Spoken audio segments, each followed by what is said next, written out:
Hey there, sleepy wasteland wanderers. Tonight, we're diving into the haunting beauty of the Fallout universe, where broken cities whisper forgotten stories, and every shadow hides a tale of survival. I'll be your guide through these glowing ruins, sharing quiet moments of hope, resilience, and the eerie calm of a world long gone.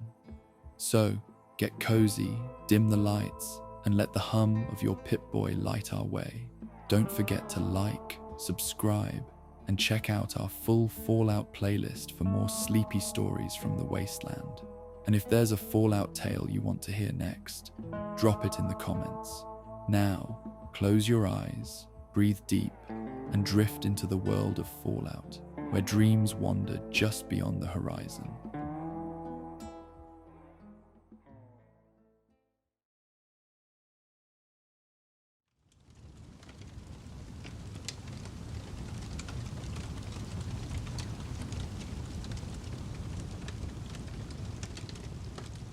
The Mojave sun hung low in the western sky, painting the endless expanse of desert in shades of amber and rust. Heat waves shimmered above the cracked earth, creating mirages that danced and vanished like memories half remembered. The ancient highway stretched before Marcus Reeves like a weathered ribbon, its pre-war asphalt buckled and split by 2 centuries of neglect, dotted with the skeletal remains of vehicles that had made their final journey long before the bombs fell. Marcus adjusted the worn leather straps of his pack, feeling the familiar weight of his gear, a .385 Magnum that had served him faithfully for 15 years, a combat knife with a grip wrapped in Brahmin hide, and the small collection of caps that represented his retirement fund. At 52, his face bore the map of the wasteland, sun-carved lines around his eyes, a scar along his jaw from a raider's knife in Freeside, and the weathered complexion of someone who had spent decades under the unforgiving Mojave sky. He had sworn never to return to this place. 3 years ago, he had walked away from the mercenary life, settled in a quiet farming community near the hub, and tried to convince himself that tending crops and fixing irrigation systems could fill the void left by a lifetime of contracts and gunfights. But the silence had been deafening, the peace too complete, and when the letter arrived 2 weeks ago, written in careful script on pre-war stationery, he found himself packing his gear with hands that remembered their old efficiency. The letter had been brief, signed only with the initial V, and contained enough caps for passage from the hub to Prim, with a promise of 10 times that amount for one final service to an old friend.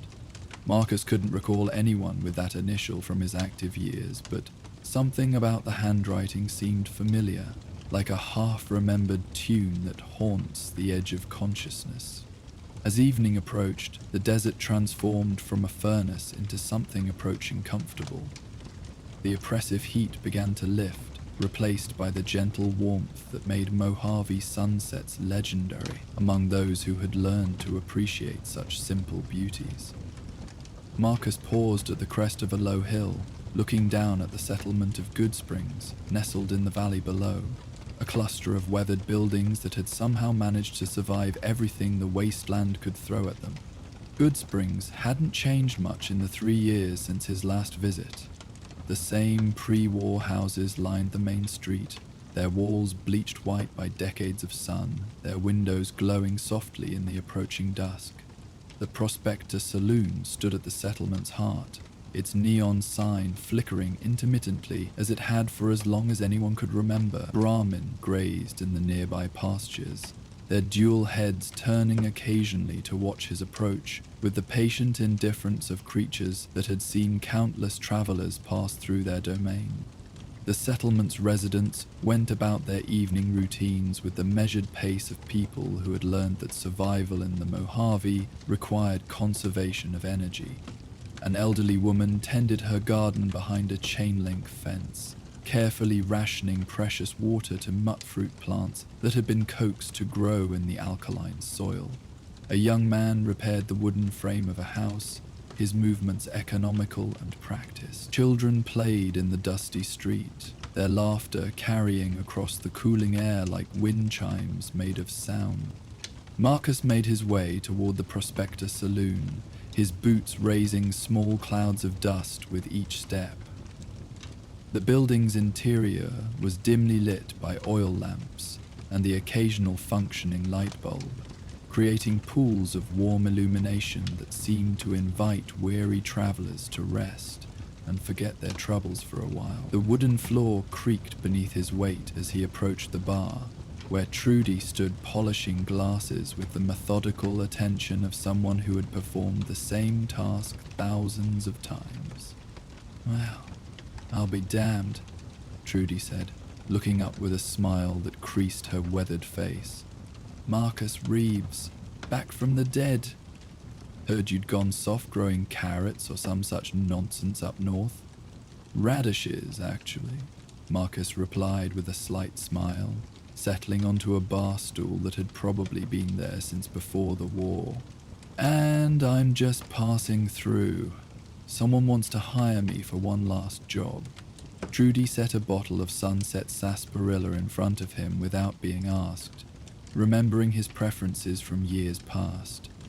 The bottle was cold, condensation forming on its surface in the dry air. "Must be paying well to drag you out of retirement. Lord knows there ain't many left from the old days who could afford your rates." Marcus took a sip of the sarsaparilla, savoring the familiar taste that brought back memories of countless evenings in countless saloons across the Mojave. "That's what I'm curious about. Letter didn't say much, just to meet them here at sunset. You seen any strangers come through today? Just the usual. Traders heading to Vegas, couple of NCR soldiers on leave, and that old coot who's been asking questions about the cemetery." Trudy paused in her glass polishing, her expression becoming more thoughtful. "Come to think of it, he was asking about you specifically. Wanted to know if you'd been through here recently." This information caused Marcus to set down his bottle with careful precision, his instincts sharpening despite 3 years of dormancy. What kind of questions? Nothing threatening, mind you, more like reminiscing. Asked about that business with the powder gangers 5 years back, when you helped us clear them out of the quarry. Seemed to know details that weren't common knowledge. Trudy resumed her polishing, but Marcus could tell she was choosing her words carefully. "Man about your age, maybe older, well-dressed for a wasteland wanderer. Had the look of someone who'd seen action, but wasn't looking for trouble." Before Marcus could respond, the saloon door opened with a soft creak, admitting a figure silhouetted against the deepening twilight. The newcomer was indeed well-dressed, a pre-war suit that had been maintained with obvious care, dark leather shoes that had somehow avoided the worst of the Mojave's abuse, and a silver-headed walking cane that gleamed in the lamplight. As the man approached the bar, Marcus felt a flicker of recognition, like trying to place a face from a dream. "Marcus Reeves," the stranger said, his voice carrying the refined accent of someone educated before the bombs fell. "I was beginning to wonder if you'd received my letter." Marcus studied the man's face in the lamplight. Patrician features marked by age and experience, silver hair combed back in a style that belonged to another century, and pale blue eyes that held depths of memory and regret. Something about those eyes triggered a cascade of recollection, pieces of a puzzle falling into place with startling clarity. "Vincent Hargrave," Marcus said slowly, the name emerging from memory like water from a deep well. "I'll be damned. Thought you were dead." Vincent smiled, settling onto the adjacent bar stool with the careful movements of someone whose body had begun to betray him. "A common misconception. I found it useful to maintain that impression in certain circles, He nodded to Trudy, who had been listening with the careful attention of someone who understood that some conversations were meant to be overheard while others were not. Sunset sarsaparilla, if you please, and perhaps we might have some privacy. Trudy took the hint gracefully, moving to the far end of the bar, where she busied herself with inventory while remaining within earshot if needed. The saloon's other patrons, a traveling merchant and 2 local farmers, seemed absorbed in their own conversations, the comfortable buzz of evening social interaction providing a backdrop to more serious discussion. 30 years, Marcus observed, accepting the reality of the situation with the pragmatic calm that had served him well in his profession. Last time I saw you was Carson City, after that business with the Great Khan raiders.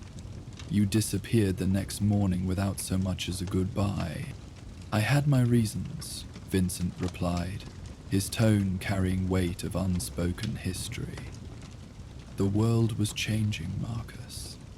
The NCR was expanding, bringing law and order to places that had known only chaos. Men like us were becoming obsolete. Marcus nodded slowly, understanding the subtext. Vincent Hargrave had been many things: mercenary, gunfighter, occasional outlaw when circumstances demanded it, but above all, he had been a pragmatist, who understood when the tide was turning. If he had vanished 30 years ago, it was because he had seen something coming that others had missed. So, what brings you out of whatever hole you've been hiding in? Marcus asked, genuinely curious despite his wariness. And why drag me into it? I'm retired, Vincent. Hung up my guns and settled down to a quiet life. Vincent's laugh was soft and bitter. Settled down. Yes, I heard about that. Also heard it wasn't taking. Man like you doesn't just stop being what he is, Marcus. The wasteland gets in your blood, becomes part of who you are. You can try to ignore it, but it never really leaves. The truth of that observation stung more than Marcus cared to admit. 3 years of farming had provided comfort and security, but also a restlessness that had grown stronger with each passing season. He had found himself volunteering for the more dangerous tasks, checking distant irrigation lines, scouting for raiders, anything that provided some echo of his former life. Maybe, Marcus conceded, but I'm still curious about what you want. Your letter mentioned one final service, which implies this isn't just a social visit. Vincent was quiet for a long moment, staring into his sarsaparilla as though it contained answers to questions he hadn't yet learned to ask. When he finally spoke, his voice carried a weight that hadn't been there before. The burden of years and choices that couldn't be undone. I'm dying, Marcus. Cancer, the doctors in New Vegas tell me. Maybe 6 months, maybe less. The thing is, I've got something that needs doing, and I can't trust it to just anyone. He looked up, meeting Marcus's eyes directly. There's a cache, weapons, ammunition, medical supplies, and enough cash to set up a small settlement. It's hidden in a place where it could do a lot of good or a lot of harm, depending on who finds it. Marcus felt the familiar tingle of a job taking shape, the mental shift from civilian to professional that he had thought he'd left behind. What kind of cache? Military? Pre-war? Both, in a way, Vincent replied cryptically. During the war between the NCR and Caesar's Legion, I did some work for, let's call them interested parties. Payment was substantial, but it came with conditions. The cash was my insurance policy, a way to make sure certain people honored their agreements. Now that I'm dying, those agreements don't matter anymore. Then you want me to do what exactly? Retrieve it? Destroy it? Guard it? Vincent's smile was enigmatic. I want you to decide what happens to it. You always had a better moral compass than most of us, Marcus. Even when we were doing dirty work, you found ways to minimize the collateral damage. If anyone can figure out the right thing to do with what I've hidden, it's you." This proposition was more complex than Marcus had anticipated. A simple retrieval job was one thing, dangerous perhaps, but straightforward. Being asked to make moral judgments about unknown resources was something else entirely, a responsibility that carried implications he wasn't sure he wanted to accept. "Where's this cash?" he asked, though part of him already knew he was going to take the job. Vincent had been right about one thing. Retirement hadn't cured him of being what he was, and the pull of one last meaningful mission was stronger than his desire for simple peace. "Red Rock Canyon," Vincent replied, "hidden in a cave system that most people don't know exists. The great Khans used to use it as a meeting place before they moved north. I've got maps, access codes, and enough information to get you there and back safely." Marcus considered this information while finishing his sarsaparilla. Red Rock Canyon was dangerous territory, far enough from NCR patrol routes to be largely lawless, but not so remote that it couldn't be accessed by someone with the right knowledge and equipment. The Great Khans had been gone for years, but their absence had left a power vacuum that various factions had been trying to fill. "What kind of payment are we talking about?" he asked, though he suspected the caps weren't really why he was considering the job. Vincent reached into his jacket and withdrew a small leather pouch, setting it on the bar between them. Even without opening it, Marcus could tell by the weight and the way it clinked that it contained more caps than most people saw in a year. "Half now, half when you report back," Vincent said simply. "Plus whatever you decide to do with the cash itself. If you choose to distribute it to settlements that need supplies, keep a portion for yourself. If you decide it's too dangerous and needs to be destroyed, the payment still stands." The offer was generous, suspiciously so for what sounded like a relatively straightforward retrieval mission. Marcus had learned long ago that when a job seemed too good to be true, there were usually complications that hadn't been mentioned yet. "What aren't you telling me?" he asked directly. "There's more to this than just hiking out to Red Rock Canyon and opening a cave. What kind of complications am I walking into?" Vincent's expression became more serious, the casual demeanor falling away to reveal the harder man underneath.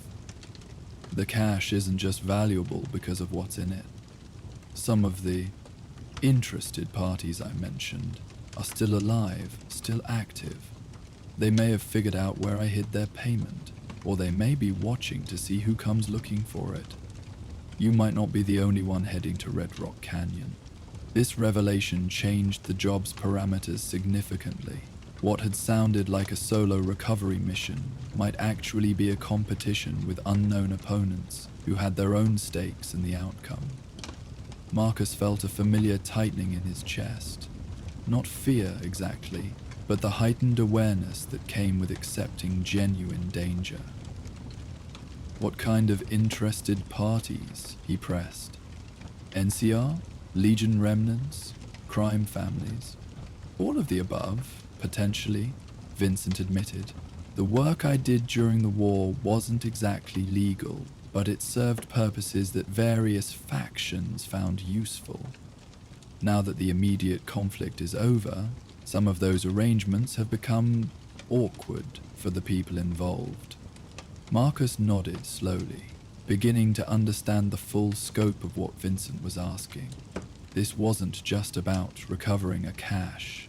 It was about resolving loose ends from old conflicts, making sure that dangerous knowledge and resources didn't fall into the wrong hands while Vincent was no longer around to manage the situation.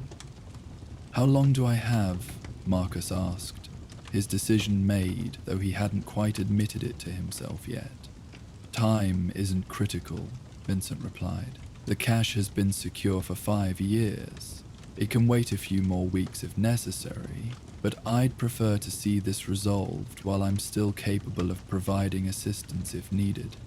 The weight of the leather pouch seemed to increase as Marcus picked it up, not from the caps it contained, but from the responsibility it represented. Vincent was asking him to step back into a world he'd tried to leave behind, to make decisions that could affect people he'd never met, to risk his life for reasons that weren't entirely clear. It was exactly the kind of complicated, morally ambiguous situation that had defined his career as a mercenary. "I'll need supplies," Marcus said, sliding the pouch into his jacket. "And information, maps, intelligence about current conditions in Red Rock Canyon, anything you know about potential competition." Vincent's smile returned, though it carried relief rather than amusement. "I have everything you'll need back at my camp, about a mile north of town. We can go over the details tonight, and you can start fresh in the morning." As they prepared to leave the Prospector Saloon, Marcus felt the familiar transformation taking place. The civilian persona he'd cultivated over 3 years of farming falling away like a shed skin, replaced by the alert wariness of someone whose survival depended on reading situations correctly. It should have been disturbing, this ease with which he returned to old patterns. The walk to Vincent's camp took them through Goodspring's quiet streets and out into the desert beyond, where the older man had established a modest but well-organized bivouac among the rocks and Joshua trees. A small fire provided light and warmth against the desert's surprising nighttime chill, while a carefully arranged selection of equipment suggested someone who had spent decades learning to live efficiently in harsh conditions. Vincent's supplies were impressive. Detailed topographical maps of Red Rock Canyon and the surrounding area, intelligence reports on faction activities dating back several months, and a comprehensive inventory of the cache's contents that made Marcus whistle softly under his breath. The hidden resources were, indeed, substantial enough to change the balance of power in the region if they fell into the wrong hands. "The cave entrance is here," Vincent explained, pointing to a seemingly unremarkable spot on the map. "Natural formation, but I had it modified with security measures. Electronic lock keyed to a specific frequency, plus some more traditional deterrents for anyone who tries to force entry." Marcus studied the maps with professional interest, noting approach routes, potential ambush points, and areas where competition might establish surveillance. The Great Cans had chosen their meeting places well. Red Rock Canyon offered both security and accessibility, with enough alternate routes to make it difficult for enemies to predict movements. "What about current inhabitants?" Marcus asked. "The Khans moved north, but nature abhors a vacuum. Someone must have moved into their territory." "Fiends, mostly," Vincent replied. "Chem addicts and raiders too disorganized to pose a serious threat to someone with your skills. The real danger comes from more sophisticated opponents who might be tracking the same information you are." They spent the next few hours going over contingency plans, communication protocols, and extraction procedures. Vincent had clearly put considerable thought into the operation, anticipating problems and preparing solutions with the thoroughness of someone who understood that survival often depended on planning for unlikely scenarios. As the night deepened and the desert air grew cool enough to make the fire welcome, their conversation shifted from tactical details to more personal matters. Vincent spoke about the intervening 30 years, the places he'd seen, the work he'd done, the gradual realization that his kind of skills were becoming less relevant in a world slowly rebuilding itself. "The young ones don't understand," he mused, staring into the fire with eyes that reflected decades of experience. They think the wasteland is all about individual strength, being faster or tougher than the other guy. But survival out here is really about reading situations, understanding people, knowing when to fight and when to walk away. Marcus nodded, recognizing the truth in those words. His own career had been built less on raw combat ability than on judgment, the capacity to assess jobs accurately, work with reliable partners, and avoid the kind of mistakes that left good mercenaries dead in forgotten places. "Why me?" Marcus asked eventually. "You must know other people who could handle this job. Why drag me out of retirement?" Vincent was quiet for so long that Marcus began to think he wouldn't answer. When he finally spoke, his voice carried a vulnerability that hadn't been there before. "Because you're one of the few people from the old days who I trust to do the right thing," he said simply. "Most of the others, they'd see an opportunity like this and try to maximize their profit, consequences be damned. You always had this annoying habit of developing a conscience at inconvenient moments."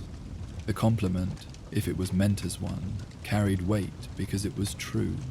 Marcus had turned down jobs that paid well but felt wrong, had walked away from partnerships that might have been profitable but would have compromised his principles, had made choices that prioritized doing right over doing well.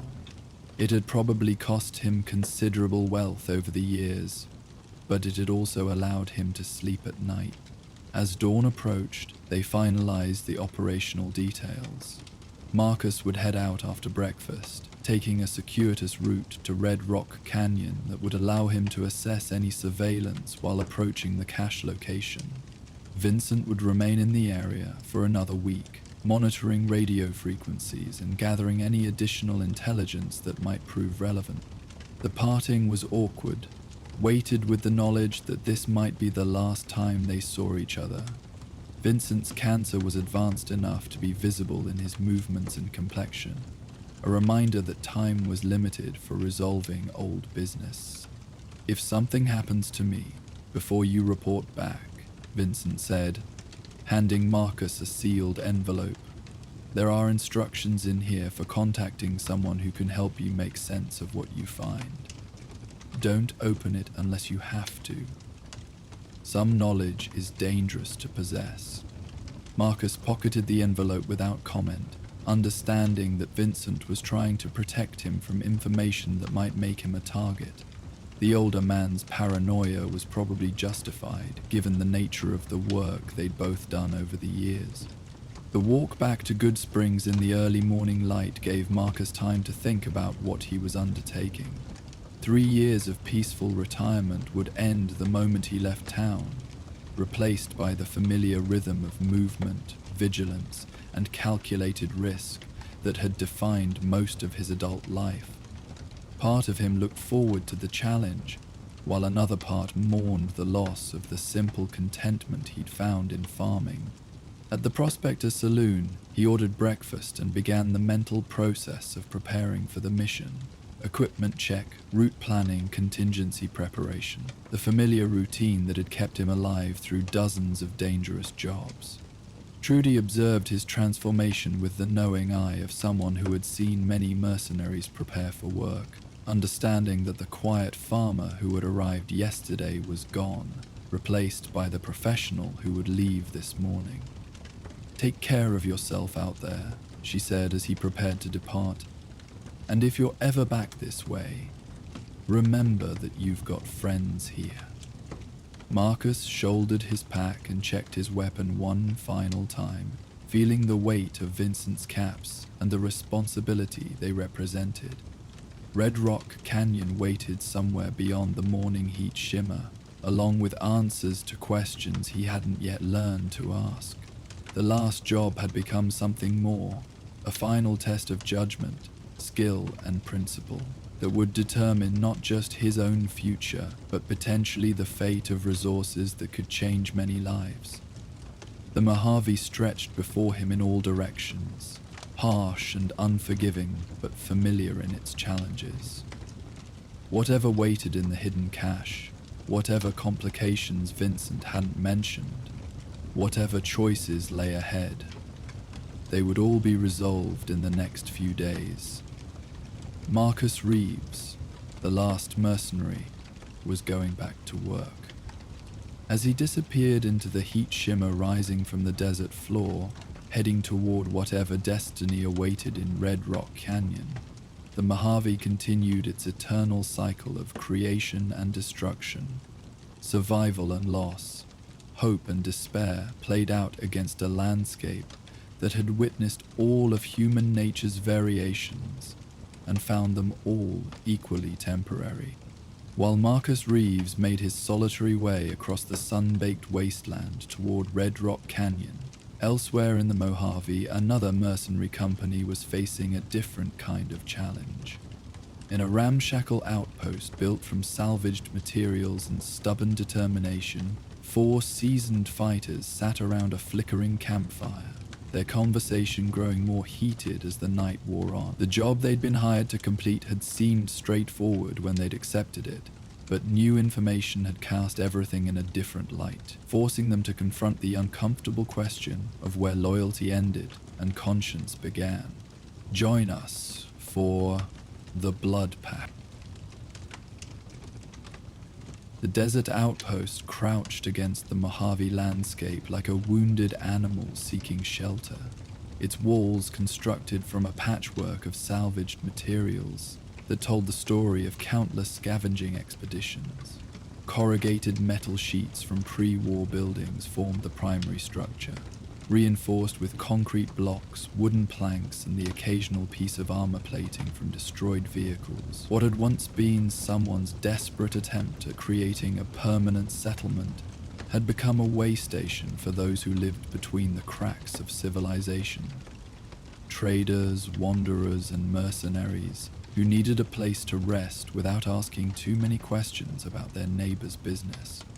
The compound consisted of several interconnected structures arranged around a central courtyard where a fire pit provided both warmth and light during the long desert nights. Solar panels salvaged from Helios 1 supplemented a small generator that ran on ethanol distilled from fermented agave, creating enough power for basic lighting and communication equipment. Water came from a hand-pumped well that tapped into an underground spring, one of the few reliable sources in this stretch of wasteland between established settlements. As evening settled over the outpost, 4 figures sat around the fire pit, their conversation carried on the desert wind that whispered through gaps in the makeshift walls. The flames cast dancing shadows across faces marked by years of hard living, each bearing the distinctive signs of those who made their living in the wasteland's grey areas. Scars from fights survived, eyes that missed nothing, and the unconscious way they positioned themselves to maintain clear lines of sight to potential threats. Catherine Cat Morrison served as the unofficial leader of this particular mercenary company, though her authority came from respect rather than formal rank. At 38, she had survived longer in the business than most, her auburn hair now showing threads of premature grey that spoke to the stress of command decisions. Her weathered leather armor bore the marks of countless encounters, patched and repatched but maintained with the care of someone who understood that equipment failure could mean death. The rifle leaning against her chair was a pre-war hunting weapon that had been modified and maintained to near-perfect condition, its wooden stock worn smooth by decades of use. 3 days we've been sitting here, she said, her voice carrying the measured cadence of someone accustomed to being listened to. 3 days of watching that ridge, learning their patrol patterns, counting their numbers. Everything's exactly as the client described, so why do I feel like we're walking into something we don't understand? Across the fire pit, Jake Rodriguez cleaned his shotgun with the methodical attention of a man who had learned that weapons maintenance was a form of meditation. At 28, he was the youngest member of their group, but his steady nerves and uncanny ability to remain calm under pressure had earned him a permanent place in their company. His dark hair was cropped short in a practical style that wouldn't interfere with helmet wear, and his brown eyes held the alertness of someone who had grown up in the wasteland, understanding that survival required constant vigilance. "Could be we're just overthinking it," Jake offered, not looking up from his weapon. "Simple job. Eliminate the bandit leader, scatter the rest of the gang, collect payment. We've done dozens like it." Thomas Tommy Chen set down the radio he'd been tinkering with and looked up from his work with an expression of barely contained frustration. As the company's technical specialist, he handled communications, explosives, and the electronic warfare that had become increasingly important in post-war conflicts. His slight build and wire-rimmed glasses might have made him appear vulnerable, but the various scars on his hands and arms told the story of someone who had learned his trade through dangerous trial and error. "That's what bothers me," Tommy said, adjusting his glasses as he spoke. "When was the last time we had a simple job that actually stayed simple? There's always complications, always something the client forgot to mention until we're already committed." A fourth member of their group hadn't participated in the conversation, instead sitting slightly apart from the others and staring into the fire with an expression that suggested internal conflict. Maria Santos had been with the company for 2 years, recruited after her previous mercenary group had been wiped out in a disastrous job near New Vegas. Her combat skills were exceptional, but she had never fully integrated into their team dynamic, maintaining a professional distance that sometimes created tension during extended operations. "Maria?" Kat prompted gently. "You've been quiet since we got the additional intelligence. Something on your mind?" Maria looked up from the fire, her dark eyes reflecting both the flames and something deeper, a concern that went beyond normal pre-mission nerves. At 32, she had the lean build of someone who relied on speed and precision rather than brute force. Her black hair pulled back in a practical ponytail that revealed a small scar along her hairline from an old knife fight. "I've been thinking about what that trader told us," Maria said slowly, her voice carrying the slight accent that marked her as originally from the boneyard. "About the bandits we're supposed to eliminate. Said they'd been hitting caravans, taking supplies and caps, the usual raider bullshit. But he also mentioned they'd been distributing food to settlements hit by the drought. This observation introduced a complication that none of them had wanted to acknowledge. The job parameters were clear. Eliminate the bandit leader known as Coyote Jack and scatter his gang to end their predation on trade routes through the region. The payment was substantial, enough to keep their company operating comfortably for several months.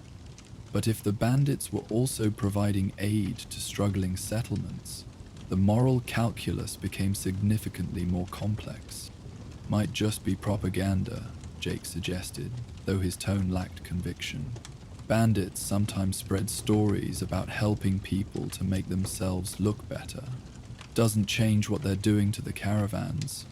Tommy shook his head, consulting notes he'd compiled from various sources. "I've been monitoring radio chatter from the settlements in this area. Multiple communities have mentioned receiving aid from the desert ghosts, supplies appearing overnight, water sources mysteriously repaired, that kind of thing. Timeline matches with Coyote Jack's gang establishing themselves in this territory."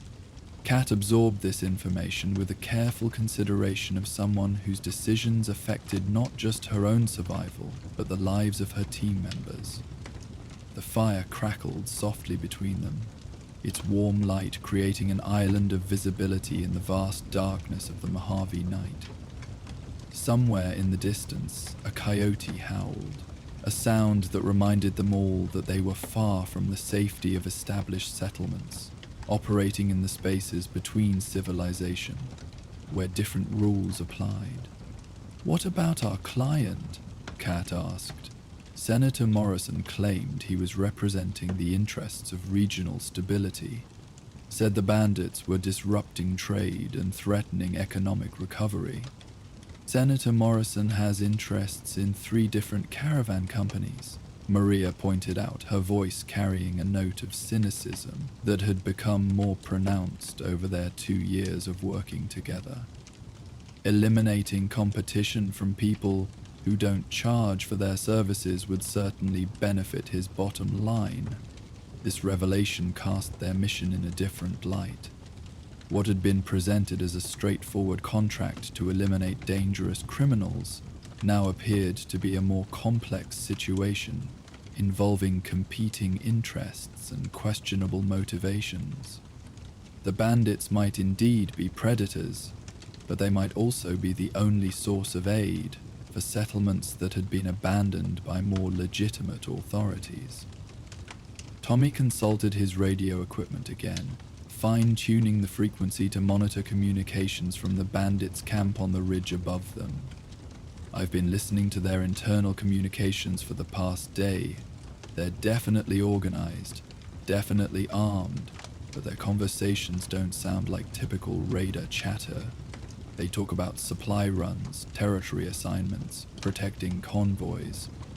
More like a militia than a bandit gang, or like a well-organized criminal enterprise, Jake countered, though he sounded less certain than before. Just because they're disciplined doesn't mean they're legitimate. The debate continued as the night deepened around them, each team member struggling with the implications of what they'd learned. The desert wind carried the distant sound of vehicles moving along the old highway, traders and travelers making their way between settlements under cover of darkness to avoid the worst of the daytime heat. Somewhere among those travelers might be people who had benefited from the aid provided by the very bandits they were contracted to eliminate. Kat stood and walked to the edge of their camp, looking up at the ridge where their targets maintained their position. Occasional lights were visible through the darkness, campfires or electric lamps marking the bandit encampment. From this distance, it could have been any other group of wasteland survivors trying to carve out an existence in the harsh environment of the post-war world. I've been in this business for 15 years, she said, speaking to the darkness as much as to her companions. Seen every kind of job you can imagine, but this is the first time I've seriously questioned whether we're on the right side. Maria joined her at the camp's perimeter, her boots crunching softly on the desert sand. Maybe that's because we're finally asking the right questions. How many jobs have we taken without really understanding what we were doing? How many times have we been the tools of people whose motives we never examine? The weight of this observation settled over the group like the desert's nighttime chill. Each of them had stories of contracts that had seemed straightforward until completion revealed unexpected consequences. The mercenary life attracted people who preferred simple solutions to complex problems, but the wasteland rarely offered such clarity. "So what do we do?" Tommy asked, his voice carrying the practical concern of someone who understood that philosophical debates were luxury they might not be able to afford. "We've taken the client's advance payment. We've committed to the job. Our reputation depends on completing contracts as agreed. Our reputation also depends on not being known as the kind of mercenaries who'll kill anyone for enough caps," Kat replied, turning back toward the fire. "There's a difference between eliminating genuine threats and serving as assassins for corrupt politicians." Jake had been listening to their conversation while continuing his weapon maintenance, but now he set aside his shotgun and looked directly at each of his companions. "Maybe we need more information before making any decisions. What if we approached the bandits directly, talked to this Coyote Jack character, got his side of the story?" "That's a hell of a risk," Maria observed.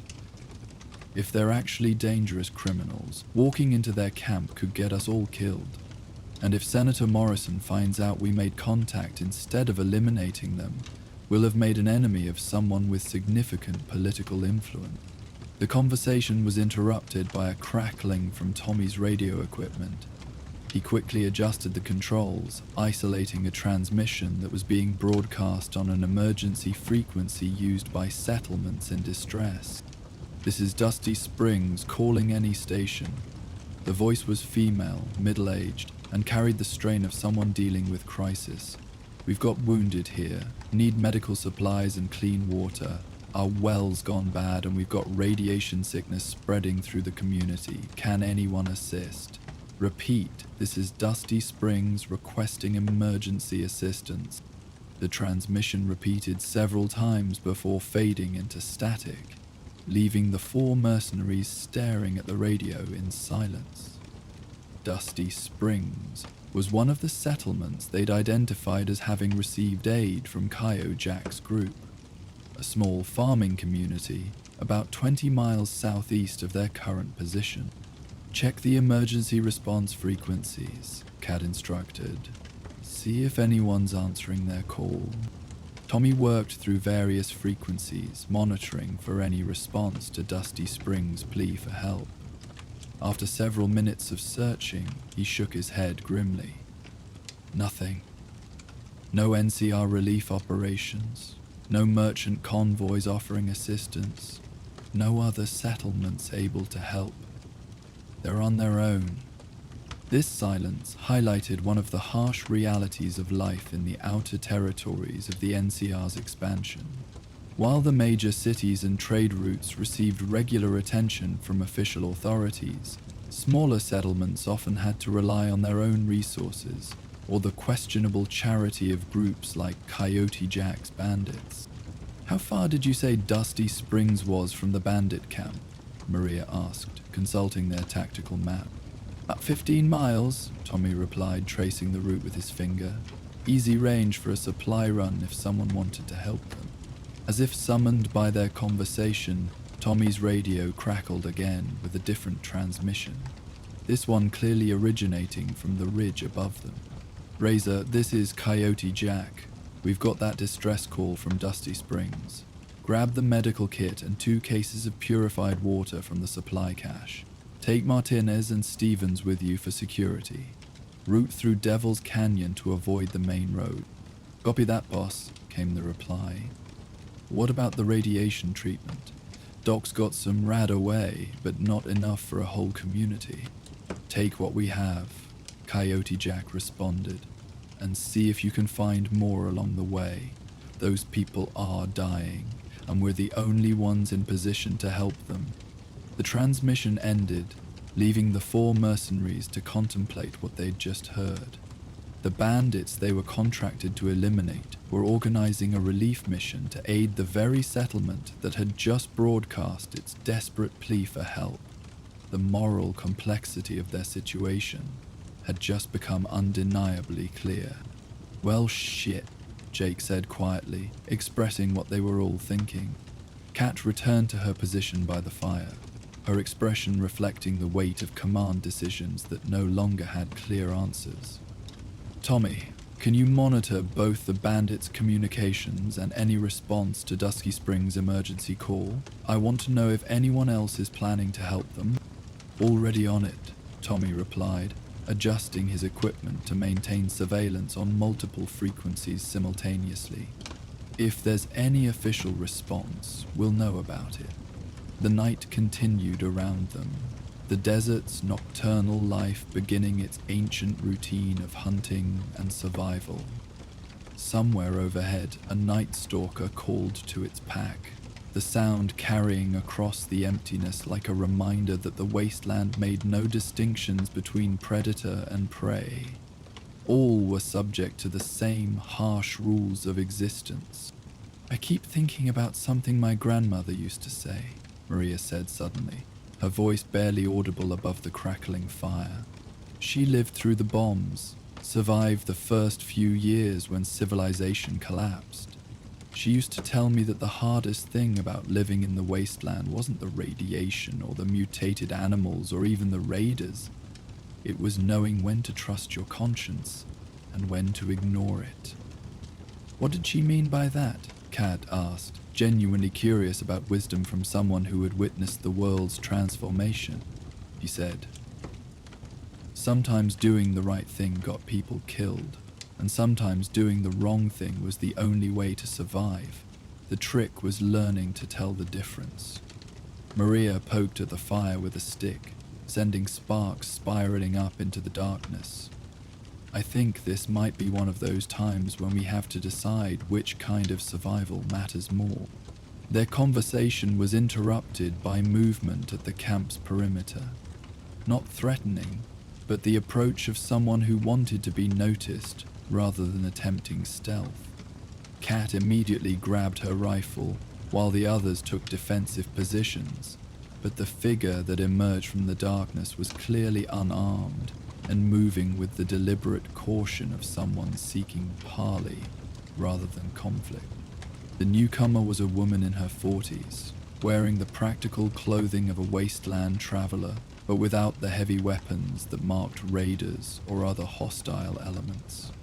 Her brown hair was streaked with grey and pulled back in a simple ponytail, and her weathered face showed the lines of someone who had spent decades dealing with difficult decisions. "Easy there," she called out, raising her hands to show they were empty. "I'm not here for trouble. Name's Elena Vasquez, and I represent some people who might have a mutual interest in your current situation."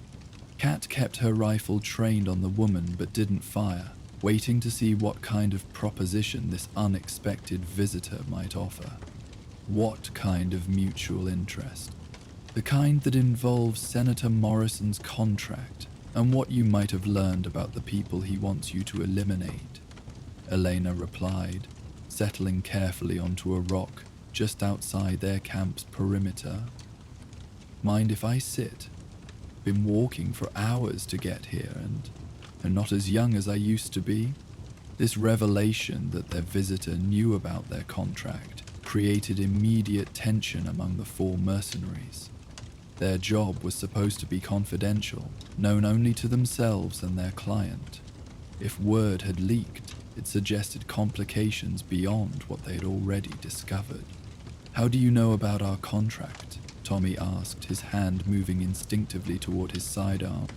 "Because I used to work for Senator Morrison," Elena replied with a bitter smile.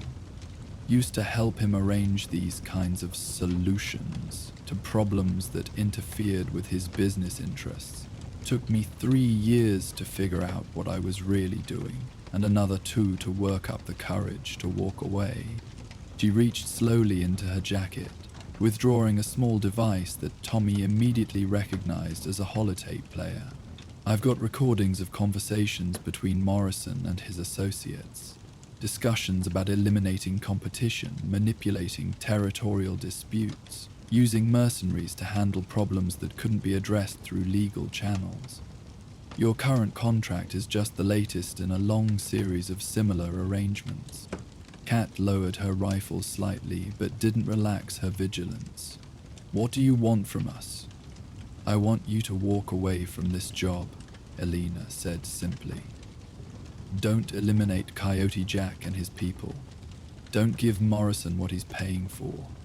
And in exchange, I can offer you information about other contracts he's arranged.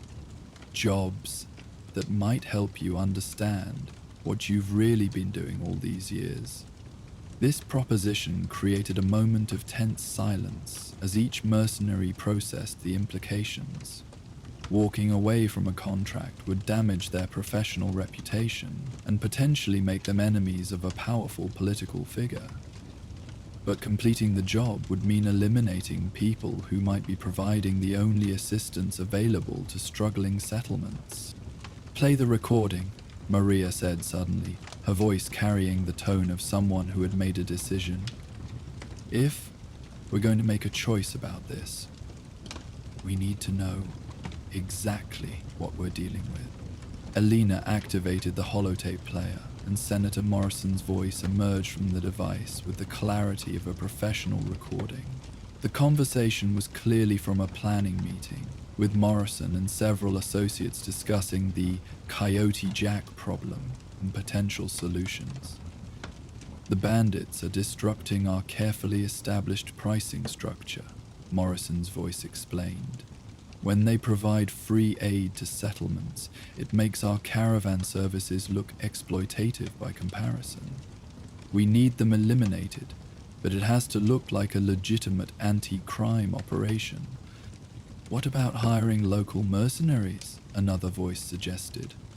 Morrison Security has been taking heat for some of our more aggressive contract negotiations. Using independent operators would provide better cover. Exactly what I was thinking, Morrison replied. Find a competent mercenary company, provide them with intelligence about bandit locations and activities, let them handle the elimination. Everyone wins. We remove the competition, the mercenaries get paid, and the territory becomes more stable for legitimate business operations. The recording continued for several more minutes, detailing the careful planning that had gone into creating their current contract. Morrison and his associates had deliberately framed Coyote Jack's group as dangerous criminals, while omitting any mention of their humanitarian activities. The mercenaries had been selected specifically because their reputation suggested they would complete the job without asking uncomfortable questions. When the recording ended, the four mercenaries sat in stunned silence, processing the implications of what they'd heard. Their current contract wasn't about eliminating dangerous criminals. It was about removing economic competition through assassination disguised as legitimate security work. How many other jobs like this have we taken? Jake asked quietly, his voice carrying the weight of someone re-evaluating their entire career. More than you'd probably like to know, Elena replied sadly. Morrison's been using mercenary companies for this kind of work for years. Most of them never question the jobs as long as the payment is good and the targets are presented as legitimate threats. Kat stood and walked to the edge of their camp again, staring up at the ridge where Coyote Jack's people were probably preparing to risk their lives helping a settlement that had been abandoned by everyone else. The moral complexity of their situation had crystallized into a simple choice between completing a contract based on lies or walking away from the mercenary life that had defined their identities for years. What happens if we refuse the contract? She asked, turning back toward Elena. Morrison's got political connections, influence in multiple settlements. He could make things very difficult for us. Who? Elena agreed. But he's also got vulnerabilities. The recordings I've collected document enough illegal activity to interest NCR investigators, particularly if they're presented alongside evidence of his other contracted eliminations. Tommy looked up from his radio equipment, where he'd been monitoring the continuing emergency broadcasts from Dusty Springs. The bandit relief mission is en route to the settlement. Coyote Jack's people are actually doing what they said they would, risking their own safety to help strangers in need. This information provided the final piece of context they needed to make their decision. While they sat debating the ethics of their contract, the people they were supposed to eliminate were demonstrating exactly the kind of courage and compassion that the wasteland desperately needed. I'm walking away, Maria announced suddenly, her voice carrying the conviction of someone who had found clarity in complexity. I don't care about the reputation damage or the political consequences. I won't be a tool for people like Morrison anymore. Jake nodded slowly, setting aside his shotgun with a gesture that felt symbolic. Count me in. Been thinking for a while that maybe we needed to find a different way to make a living. This seems like as good a time as any to start. Tommy began packing his radio equipment with careful efficiency. We could start our own operation. Real security work, protecting settlements that need it, escorting caravans that actually serve communities rather than exploit them. Might not pay as well, but at least we know we were on the right side. Kat remained silent for several moments, weighing the decision that would affect not just her own future, but the lives of her team members. The fire crackled between them, its warm light creating an island of possibility in the vast darkness of moral uncertainty. "Elena," she said finally, "what kind of support can you provide if we walk away from this contract? Information, safe passage, alternative employment opportunities?" "All of the above," Elena replied.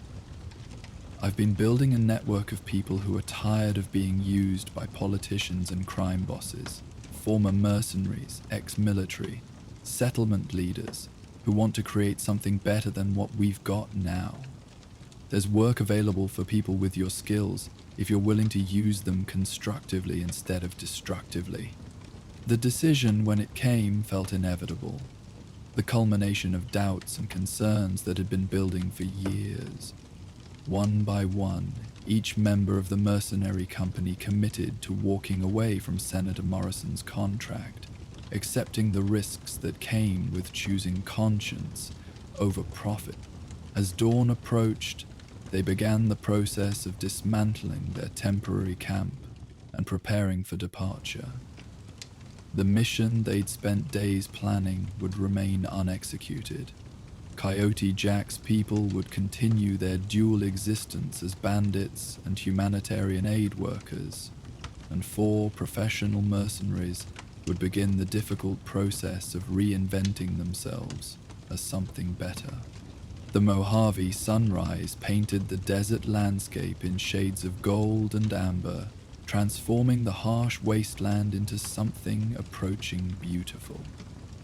Somewhere to the southeast, a settlement called Dusty Springs would receive desperately needed medical supplies and clean water from people who had chosen to help rather than exploit. And somewhere to the north, a powerful politician would discover that his carefully laid plans had been disrupted by the inconvenient emergence of conscience among his hired killers. The blood pact that had bound them to a morally compromised contract had been broken, replaced by a different kind of bond. The commitment to use their skills in service of something larger than personal profit or professional reputation. It was a beginning rather than an ending, the first step in a journey that would redefine not just their own lives, but their understanding of what it meant to survive with honor in the post-war world. While Kat Morrison's mercenary company made their way north toward an uncertain but morally clearer future, far to the south, another group of wasteland survivors faced a different kind of crisis. In a settlement that had once been a thriving trading post, the last remaining residents watched the horizon with hollow eyes and dwindling hope, knowing that each passing day brought them closer to abandonment, or worse. As the morning sun climbed higher over the Mojave, casting long shadows across empty streets and boarded storefronts, a lone figure approached their desperate community with news that would force them to make their own choice between survival and surrender. Join us for the price of survival.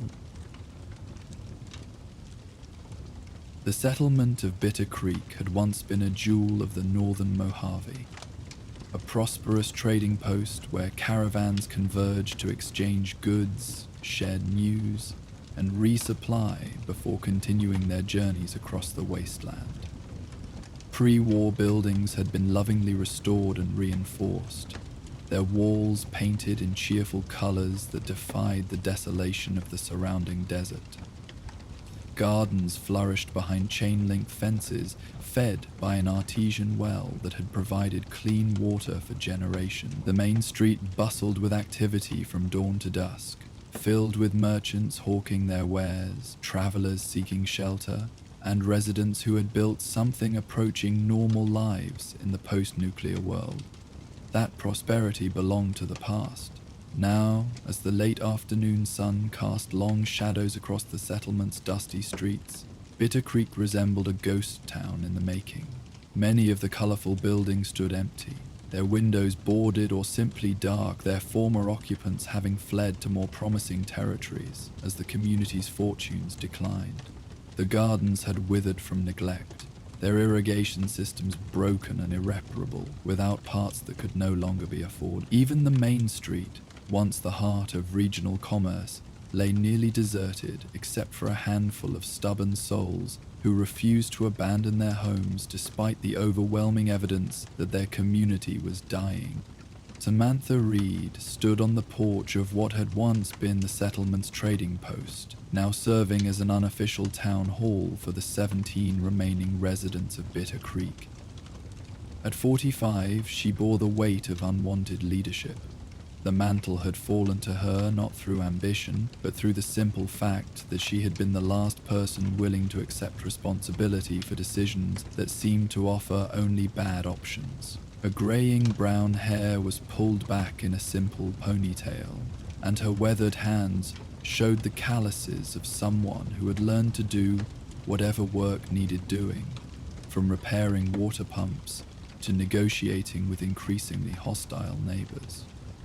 The cause of Bitter Creek's decline was visible from her vantage point, a series of wooden structures rising from the desert floor about 2 miles to the south. What had begun as a small military outpost had grown over the past year into a substantial fortified compound, complete with watchtowers, defensive walls, and enough firepower to control movement throughout the region. The mercenary company that operated from the outpost had initially presented themselves as providers of security services, offering protection from raiders and other wasteland threats for reasonable fees. The reasonable fees had gradually become less reasonable. Protection contracts had become mandatory rather than optional. Security assessments required payments that strained already tight budgets. Travel through the region became subject to checkpoint fees that made trade increasingly uneconomical. Slowly but steadily, the mercenaries had transformed from protectors into predators, using their superior firepower to extract tribute from communities that had little choice but to comply or face the consequences. Most of Bitter Creek's residents had chosen a third option: departure. Families had packed their belongings and moved to territories beyond the mercenaries' reach, abandoning homes and businesses they had spent years building.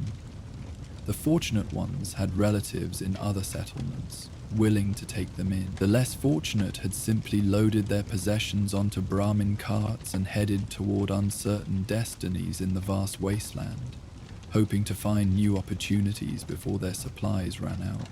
Samantha had stayed, along with 16 others who were either too stubborn, too poor, or too attached to their homes to start over elsewhere.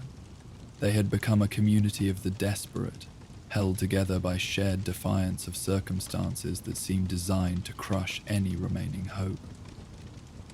Each day brought new challenges as infrastructure failed, supplies dwindled, and the outside world increasingly forgot that Bitter Creek had ever existed. The sound of approaching footsteps caused Samantha to look up from her contemplation of the settlement's decline. David Churn emerged from the old general store, carrying a ledger that contained their community's increasingly grim financial records. At 38, David had been Bitter Creek's most successful merchant before the mercenaries' protection racket had made profitable trade impossible. Now he served as their unofficial treasurer, managing resources that seemed to shrink daily despite everyone's best efforts to stretch them. The morning caravan from New Vegas turned back at the checkpoint, David reported, settling into a chair beside Samantha with the careful movements of someone whose optimism had been worn away by repeated disappointments. Captain Morrison's people demanded a 50 cap inspection fee for each wagon. The caravan master said it wasn't worth the expense, especially since we don't have much to trade anymore anyway. This news, while not unexpected, represented another step toward complete isolation. The caravans provided not just trade opportunities, but connection to the outside world. News from other settlements, letters from departed friends and relatives, and the simple reassurance that Bitter Creek hadn't been entirely forgotten by the rest of civilization. "What about the water situation?" Samantha asked, though she suspected she already knew the answer. "The main pump is still working, but barely. Jenkins thinks we've got maybe 2 weeks before it fails completely, and we don't have the parts to repair it." David opened his ledger, consulting figures that told the story of a community's slow death through columns of diminishing numbers. "Even if we could afford replacement parts, getting them past the mercenary checkpoint would cost more than our entire remaining treasury." They sat in comfortable silence for several minutes, watching the afternoon light transform the empty streets into something approaching picturesque.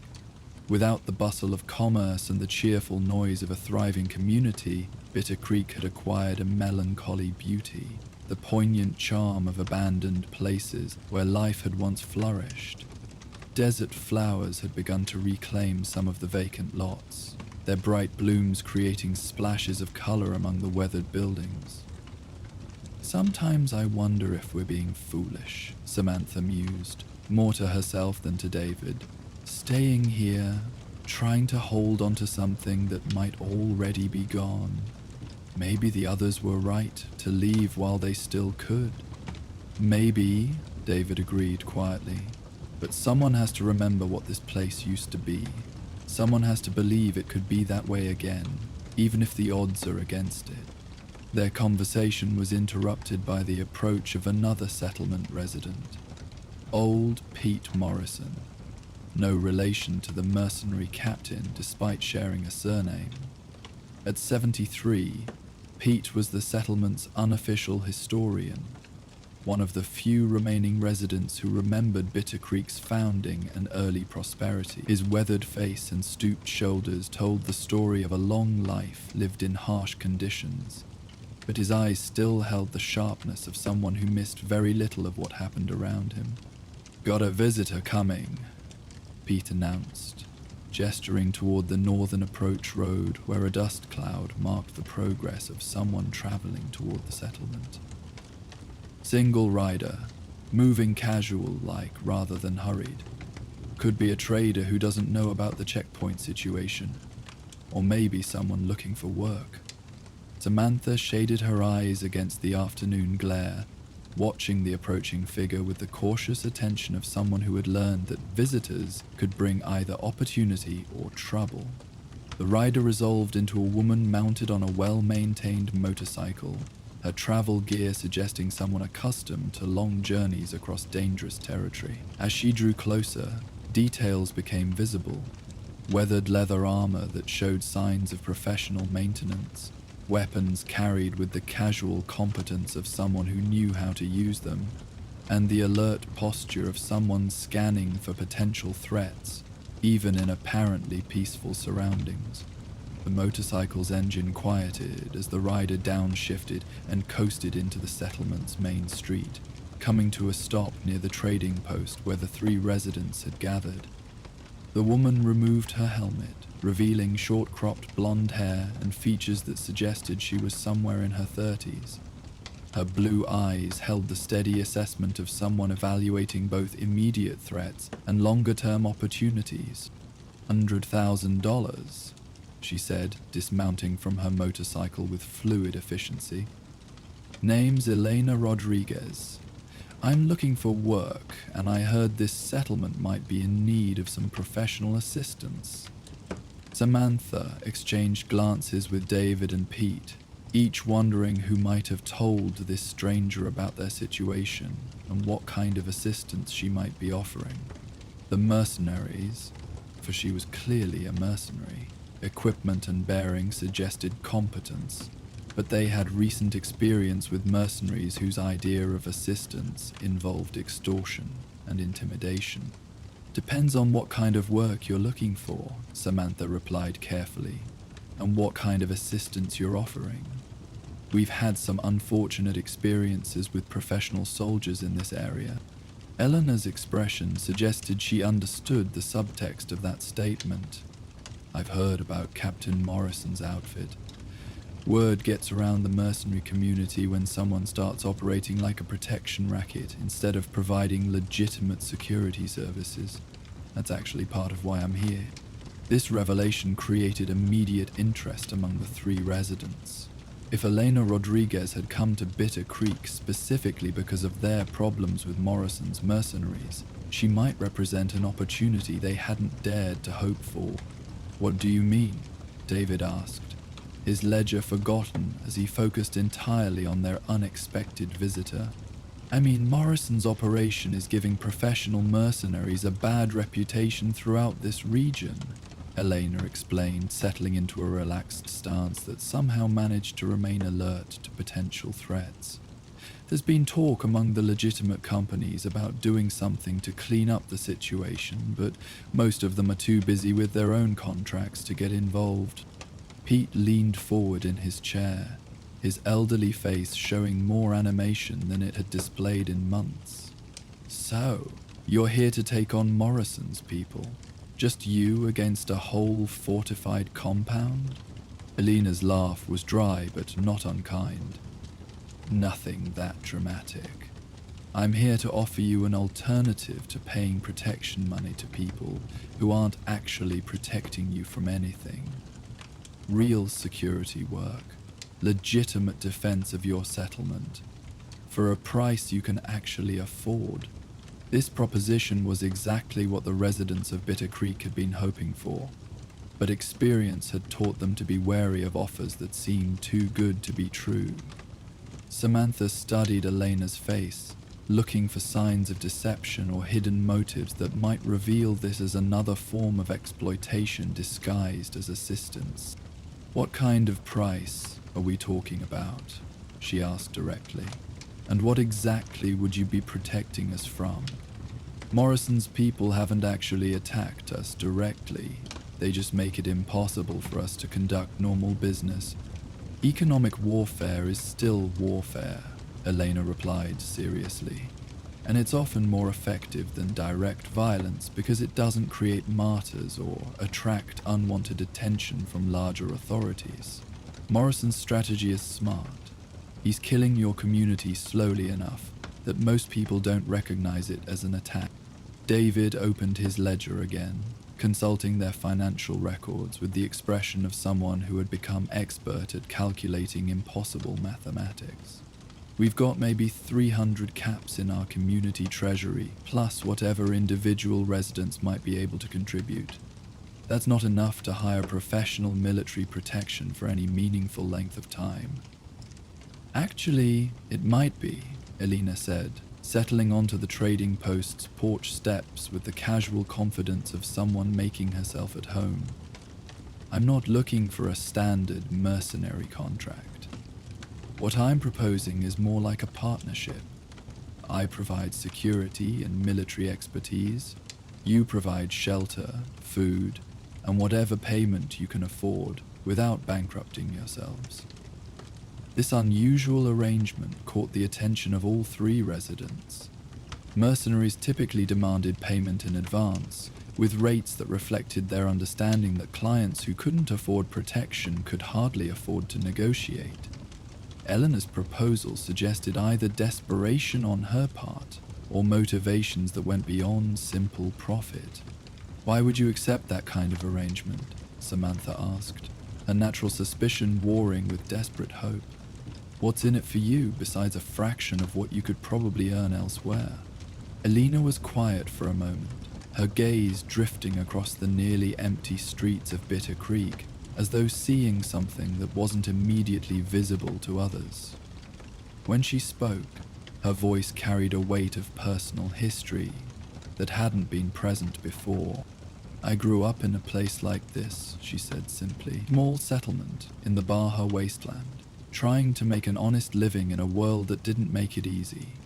When I was 15, a group of bandits decided our community was too weak to defend itself and too poor to be worth leaving alone. They spent 6 months bleeding us dry before moving on to easier targets. My family lost everything. Home, business, hope. I've been a mercenary for 12 years now, and I've seen the same story play out dozens of times. The personal revelation created a moment of understanding among the 4 individuals gathered on the trading post porch. Alina's motivation wasn't primarily financial, it was personal, driven by memories of her own community's destruction and a desire to prevent similar tragedies from occurring elsewhere. So this is about more than just business, Pete observed, his historian's instincts recognizing the importance of understanding underlying motivations. Everything's about business in the wasteland, Alina replied, but sometimes the business is making sure that decent people get a fair chance to build something worth protecting. Morrison's operation represents everything that's wrong with the mercenary profession, using military skills to prey on the weak instead of defending them. As evening approached, more of Bitter Creek's remaining residents began to gather around the trading post, drawn by curiosity about their visitor and hope that she might represent a solution to their increasingly desperate situation. The community that assembled was small but determined. 17 individuals who had chosen to stay despite overwhelming evidence that departure would be the more rational choice. There was Martha Williams, the settlement's doctor, whose medical skills were desperately needed, but whose income had dwindled as patients either left the community or simply couldn't afford treatment. Her husband Jim maintained the settlement's aging infrastructure with improvised repairs and salvaged materials, his engineering background allowing him to keep critical systems functioning long past their designed lifespans. The Nakamura family, parents Ken and Sarah with their teenage daughter Lisa, operated what remained of the settlement's agricultural sector, coaxing crops from soil that had become increasingly difficult to irrigate as their water pumps failed. Their produce fed the community, but provided little surplus for trade with outsiders. Others included Carlos Mendez, who ran the settlement's small power plant using jury-rigged solar panels and a single functioning generator. Anna Foster, whose general store now carried more empty shelves than merchandise, and several other individuals whose skills and determination had kept Bitter Creek functioning despite its decline. As the group gathered in the fading daylight, Alina outlined her proposal in greater detail. She would establish a defensive perimeter around the settlement, train willing residents in basic security procedures, and provide armed response to any direct threats. More importantly, she would work to break Morrison's economic stranglehold on the region by establishing alternative trade routes and negotiating with caravan companies willing to bypass the mercenary checkpoint. The key is demonstrating that Morrison's protection isn't necessary, Alina explained to the assembled residents.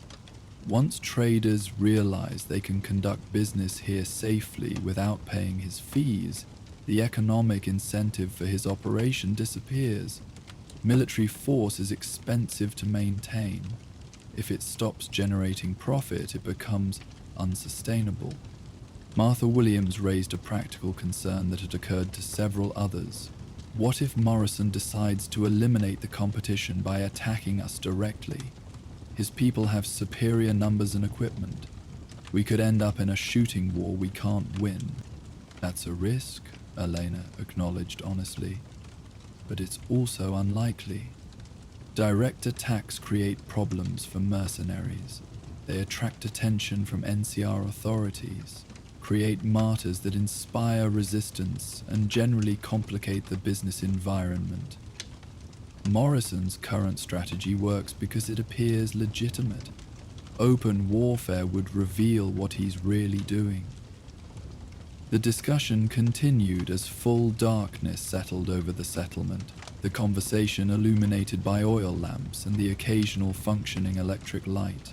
Each resident had questions about the practical implementation of Elena's proposal, concerns about potential risks, and hopes that perhaps their community's decline might be reversible.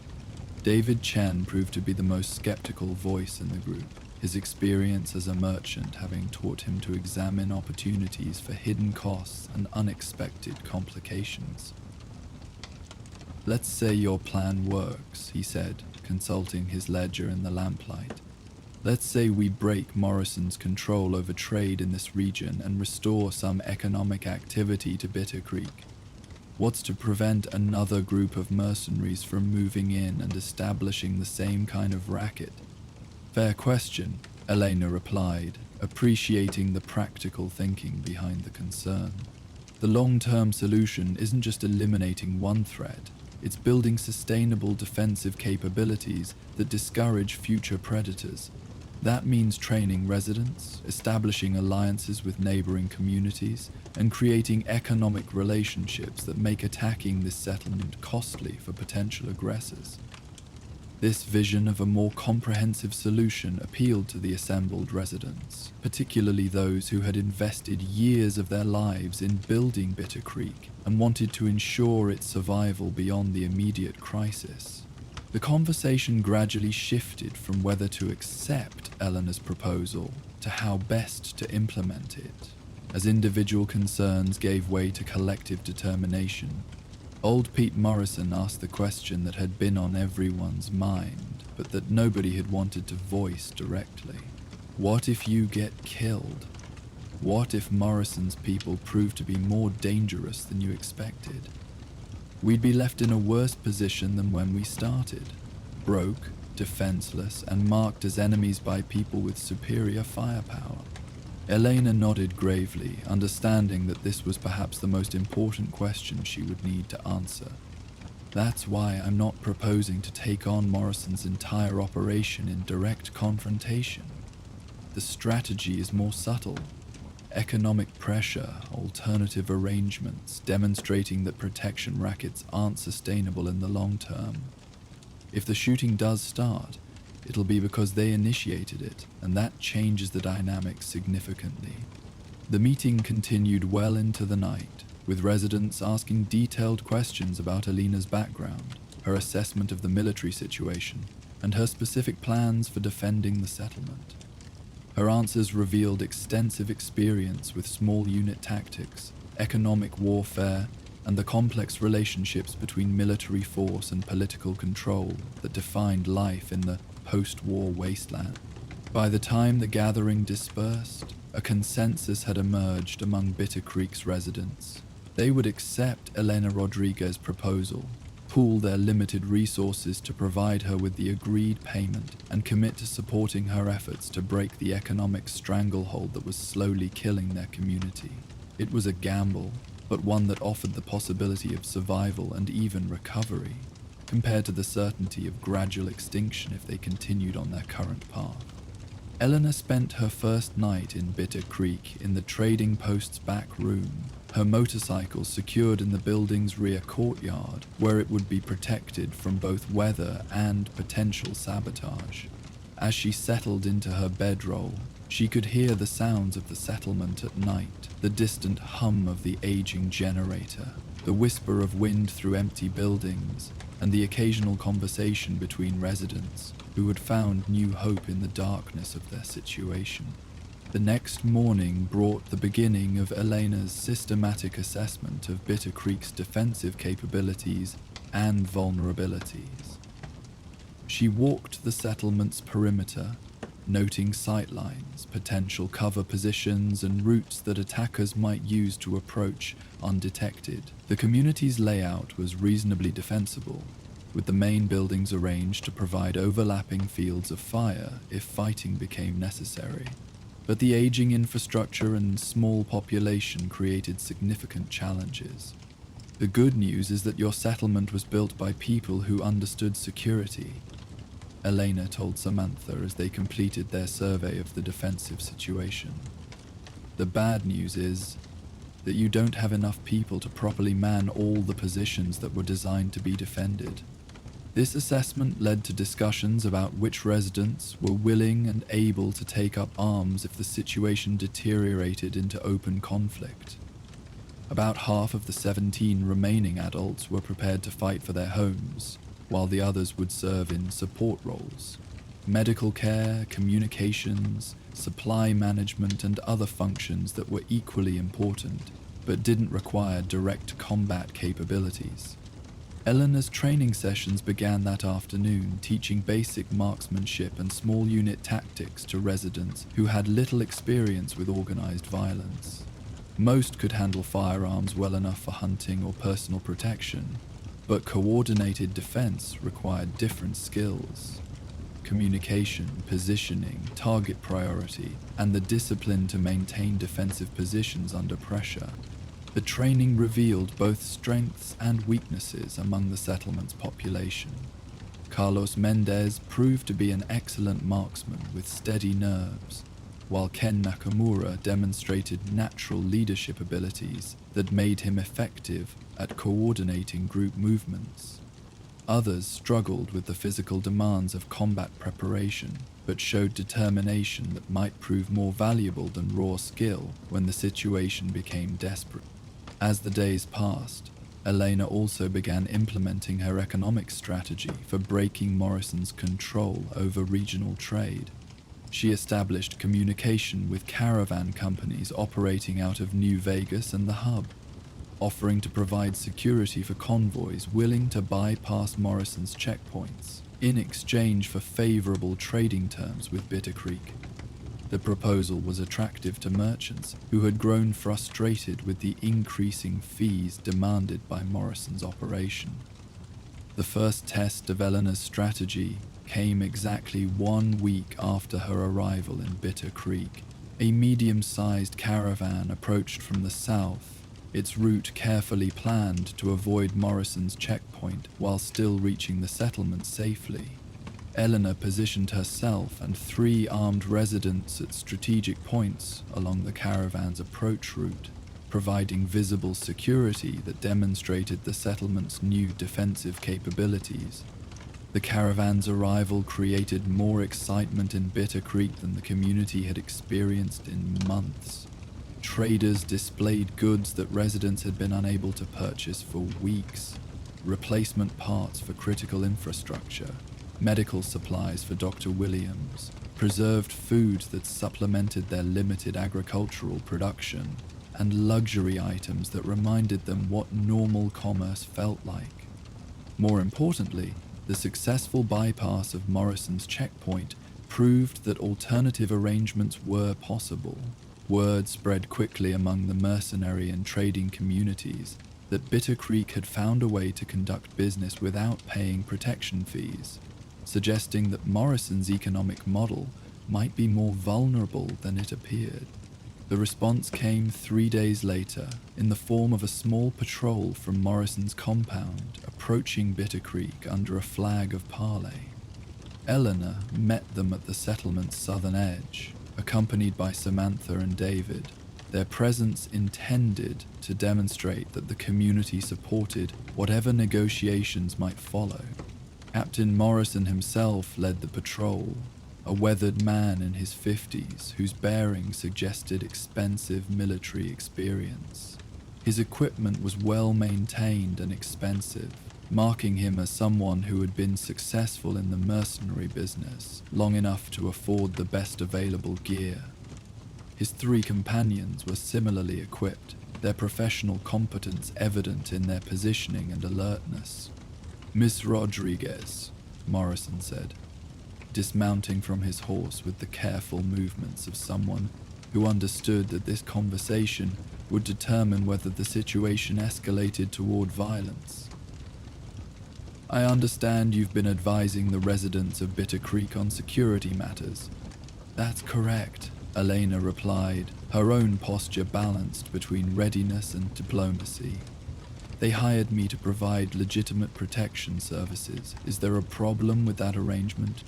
Morrison's smile was cold but professional, the expression of someone who had spent years dealing with complications to his business interests.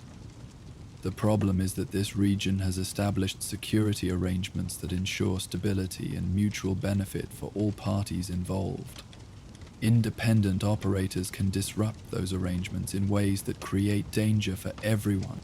What I see, Elena responded calmly, is a protection racket that's slowly killing communities throughout this territory. That's not security, it's extortion, with better marketing. The accusation hung in the desert air between them, creating a moment of tension that could have escalated toward violence if either party had chosen to push the confrontation. Instead, Morrison nodded slowly, as though appreciating Elena's directness, even if he disagreed with her assessment. "You're entitled to your opinion," he said finally, "but you should understand that there are consequences to interfering with established business relationships. The residents of Bitter Creek have been receiving protection services that have kept them safe from raiders, bandits, and other wasteland threats.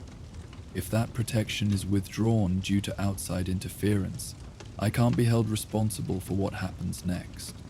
This veiled threat was exactly what Elena had expected, but hearing it stated so directly still created a chill of apprehension among the settlement's representatives. Morrison was offering them a choice between submission and the withdrawal of protection that might result in attacks from other hostile forces. "Are you threatening this settlement?" Samantha asked, her voice carrying more courage than she felt. "I'm informing you of practical realities," Morrison replied, with the tone of someone who believed he was being reasonable. "Security isn't a game.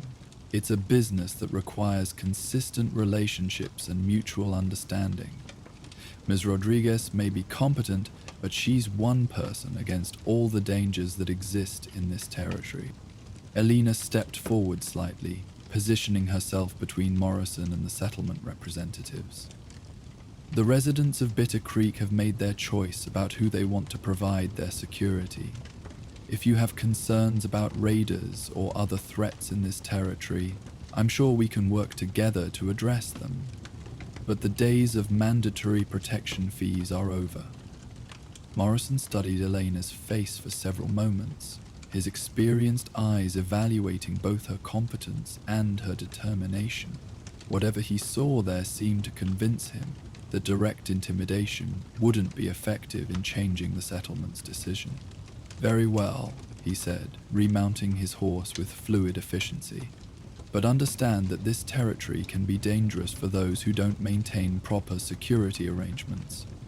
I hope your confidence in your abilities proves to be justified." The patrol departed without further conversation, leaving Elena and the settlement representatives to contemplate what had just occurred. Morrison's message had been clear enough. Bitter Creek would no longer receive protection from his organization, and if other threats materialized, the responsibility for dealing with them would fall entirely on Elena and the community's own resources. "Think he'll try to make good on that threat?" David asked, watching the patrol disappear into the heat shimmer that marked the desert horizon.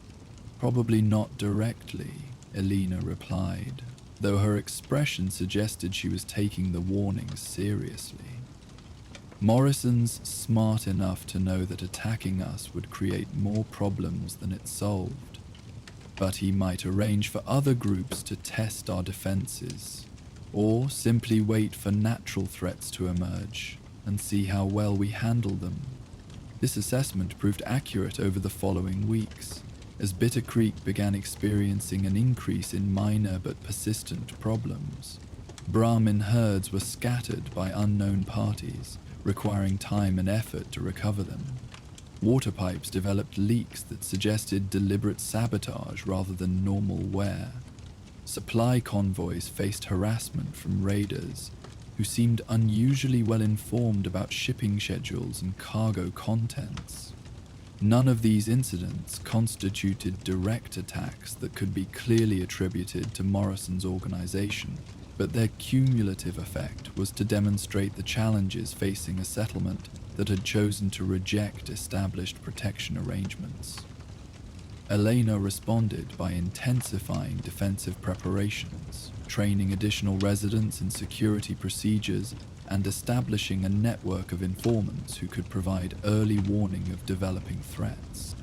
The crisis came 6 weeks after Elena's arrival, when a substantial raider force approached Bitter Creek from the east, a direction that had previously been considered relatively secure due to the difficult terrain and lack of established routes.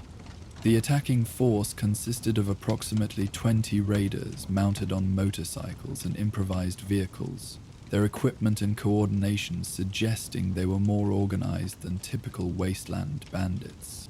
Eleanor's early warning system provided enough advance notice to implement the community's defensive plan, positioning armed residents at prepared positions while evacuating non-combatants to the settlement's most secure building. The defenders numbered only 8 individuals with combat capabilities, facing odds of better than 2 to 1 against attackers who were probably more experienced in actual warfare. The battle, when it came, was brief but intense. Elena's tactical preparations proved their worth, as the raiders found themselves channeled into kill zones where the settlement's limited firepower could be used most effectively. The defenders' knowledge of their terrain and prepared positions offset much of the numerical disadvantage, while Elena's professional competence provided the coordination necessary to maximize their collective effectiveness. The raiders' attack faltered when they realized they were facing organized resistance rather than the helpless prey they had expected. After losing 4 of their number to accurate defensive fire, they withdrew to regroup and reassess the situation, giving the defenders time to prepare for a potential second assault. But the second assault never came.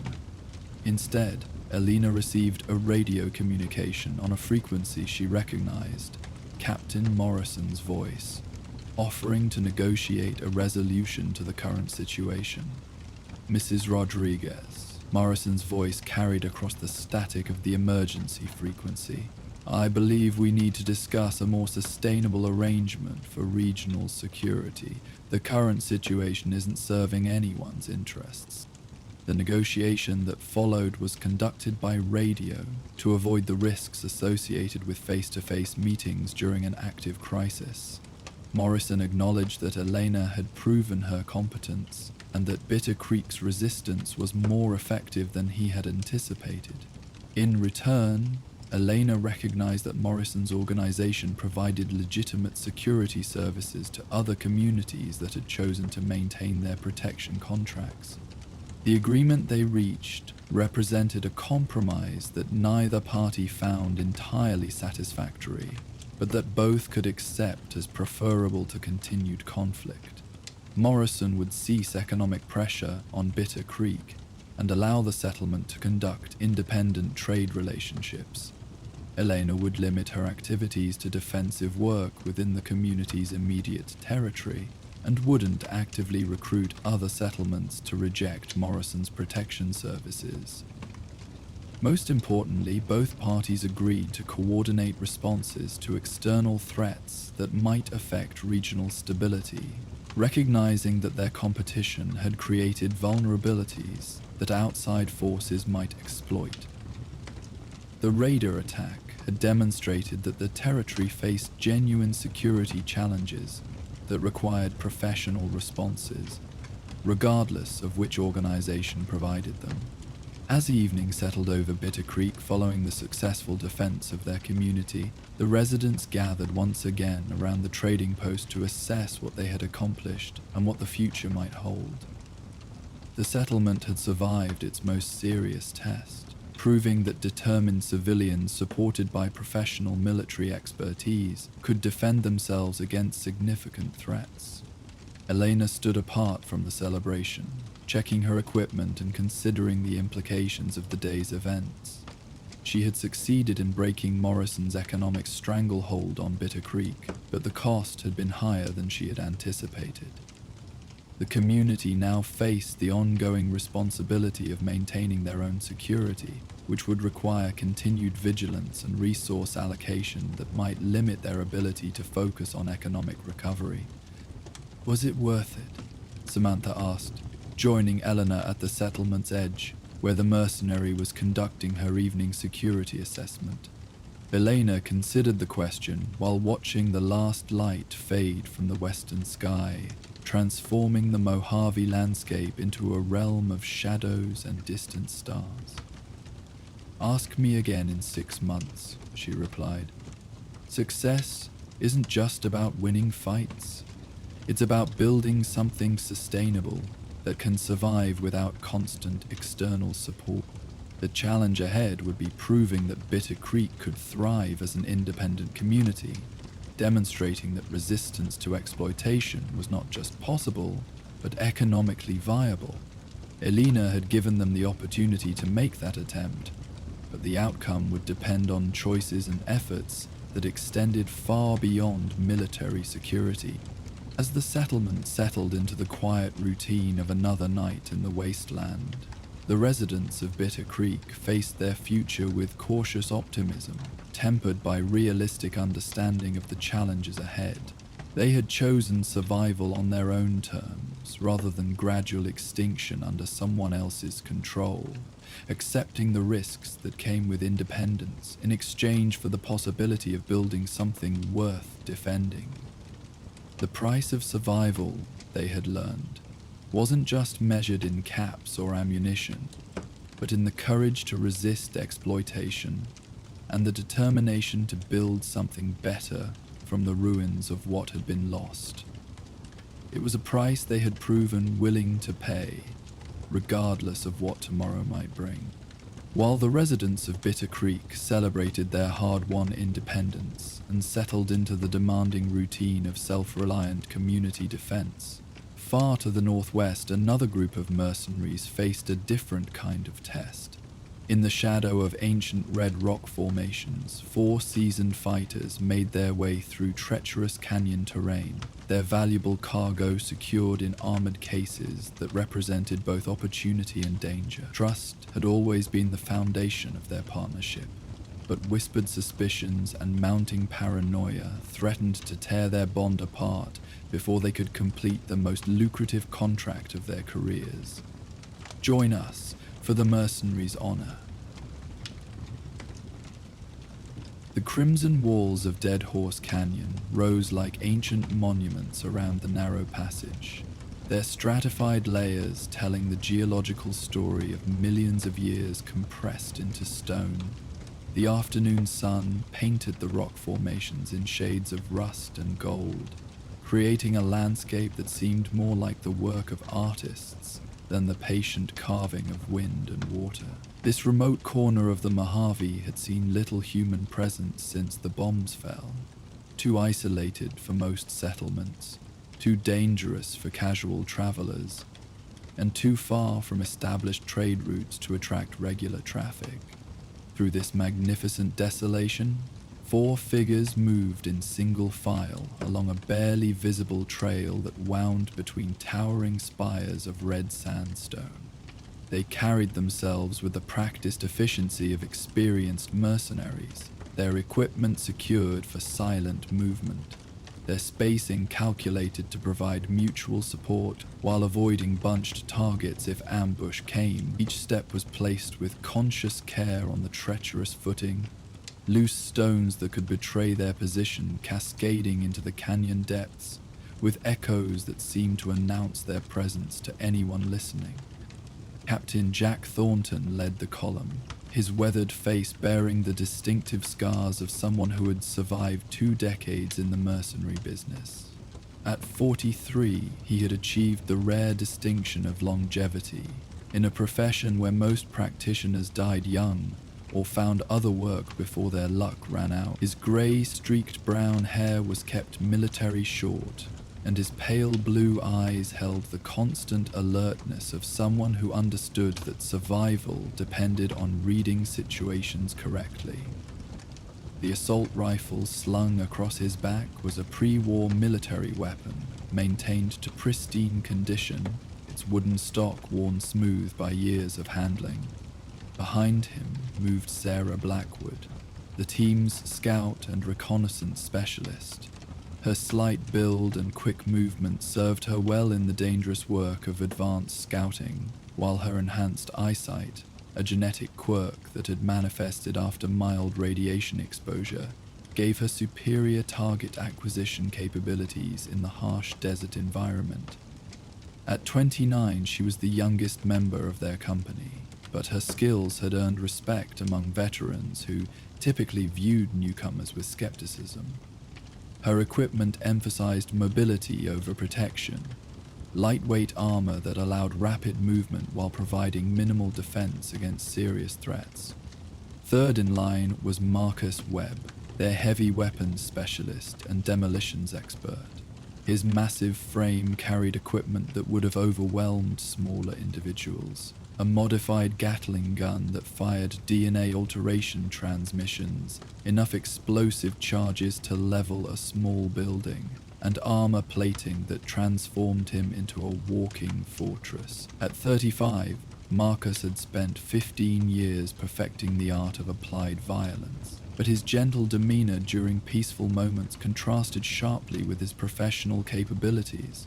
His dark skin showed the bronze of someone who had spent countless hours under the desert sun, and his careful movements reflected both the weight of his equipment and his awareness of the deadly cargo they were transporting. The fourth member of their team was Vincent Hayes, their medic and technical specialist. His role required a different kind of expertise, the ability to keep his companions alive during hostile encounters while also maintaining the electronic equipment that increasingly defined modern mercenary operations. At 38, Vincent had originally trained as a military medic before the economic opportunities of civilian contracting had drawn him into the mercenary life. His medical kit was comprehensive enough to handle everything from minor injuries to major trauma surgery, while his technical equipment allowed him to interface with the sophisticated security systems they encountered in their work. The cargo that had brought them into Dead Horse Canyon was secured in 4 armored cases distributed among the team members, each container sealed with military-grade locks and equipped with tracking devices that would alert their client to any tampering. The contents represented the most valuable shipment their company had ever been contracted to transport. Experimental technology recovered from a hidden government facility worth enough to fund their retirement if they chose to break their contract and sell the materials to alternative buyers. That possibility had remained unspoken among them for the first 3 days of their journey, but the enormous value of their cargo created tensions that grew stronger with each mile they traveled away from civilization. Each team member carried roughly a quarter of the total shipment, meaning that any betrayal would require coordination between at least 2 individuals to be profitable.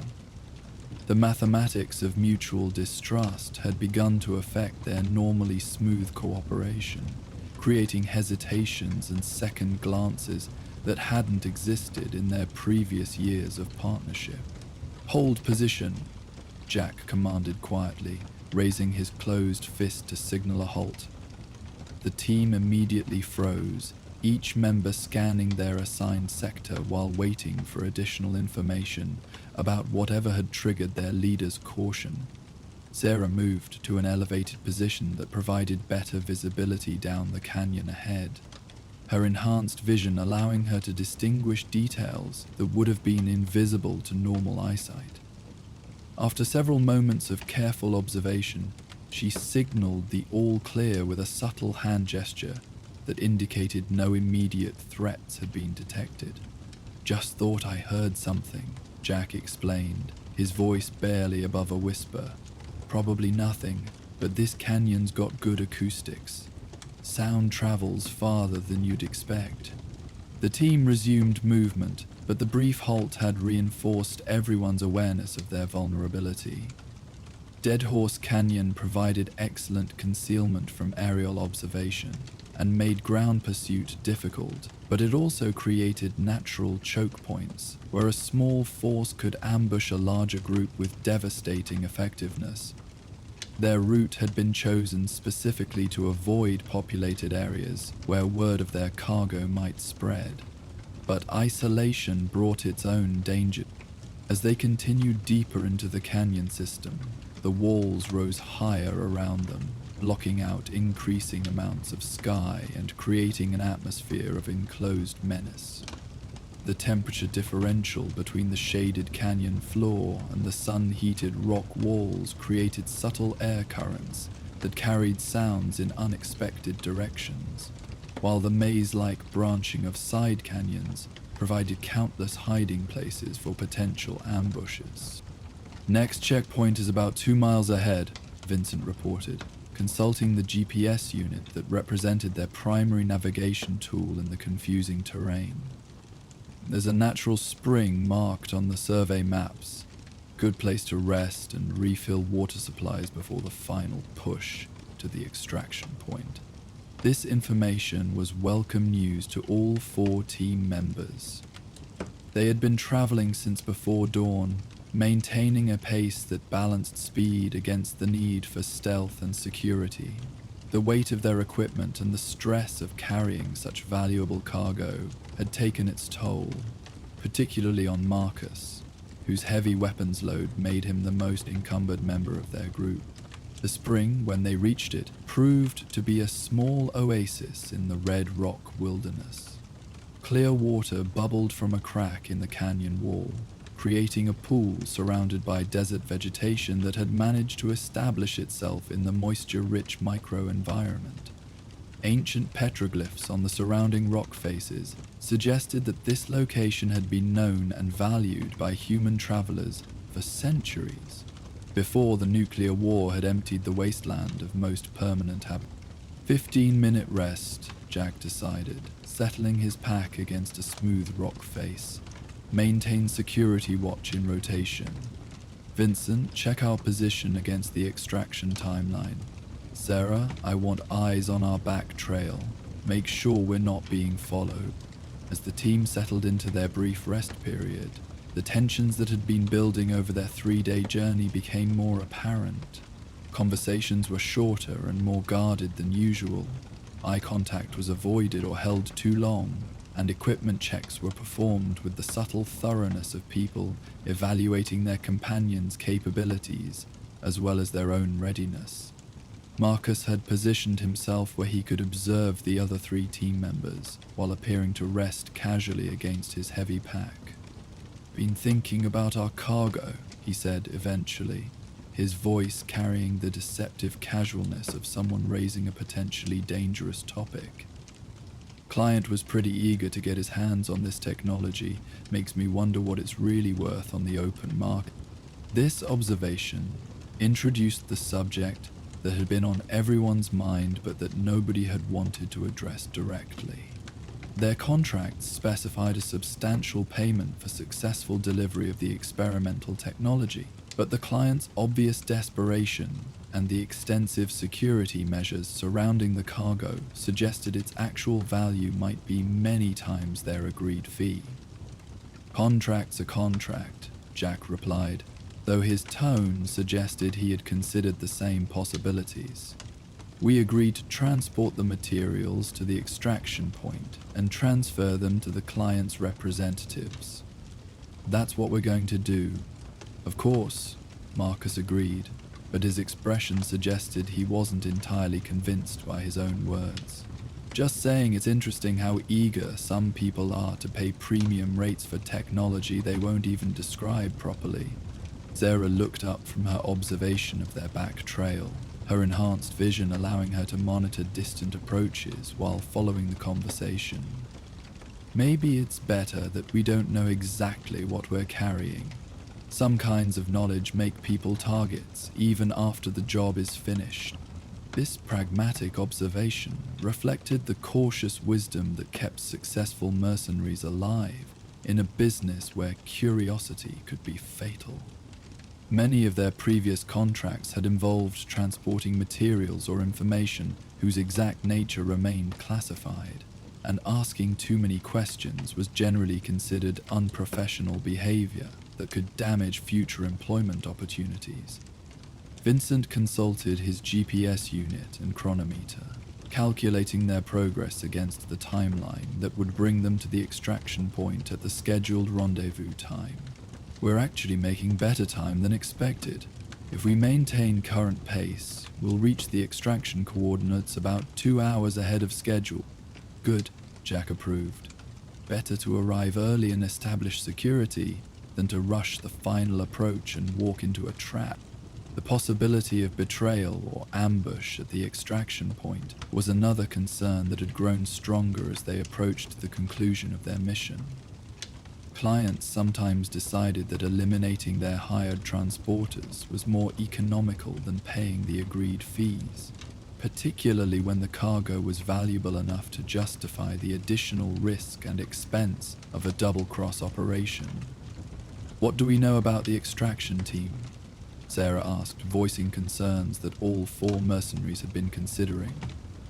The plan was pretty vague about who would be meeting and how the handoff would be conducted. Jack removed a sealed envelope from his jacket, breaking the wax closure that had protected its contents since the beginning of their mission. Instructions say we'll be met by a 2-person team at coordinates that will be transmitted via encrypted radio at 1800 hours. Recognition codes are provided along with backup procedures if the primary rendezvous fails. This level of operational security was typical for high-value contracts, but it also made verification of the extraction team's legitimacy more difficult.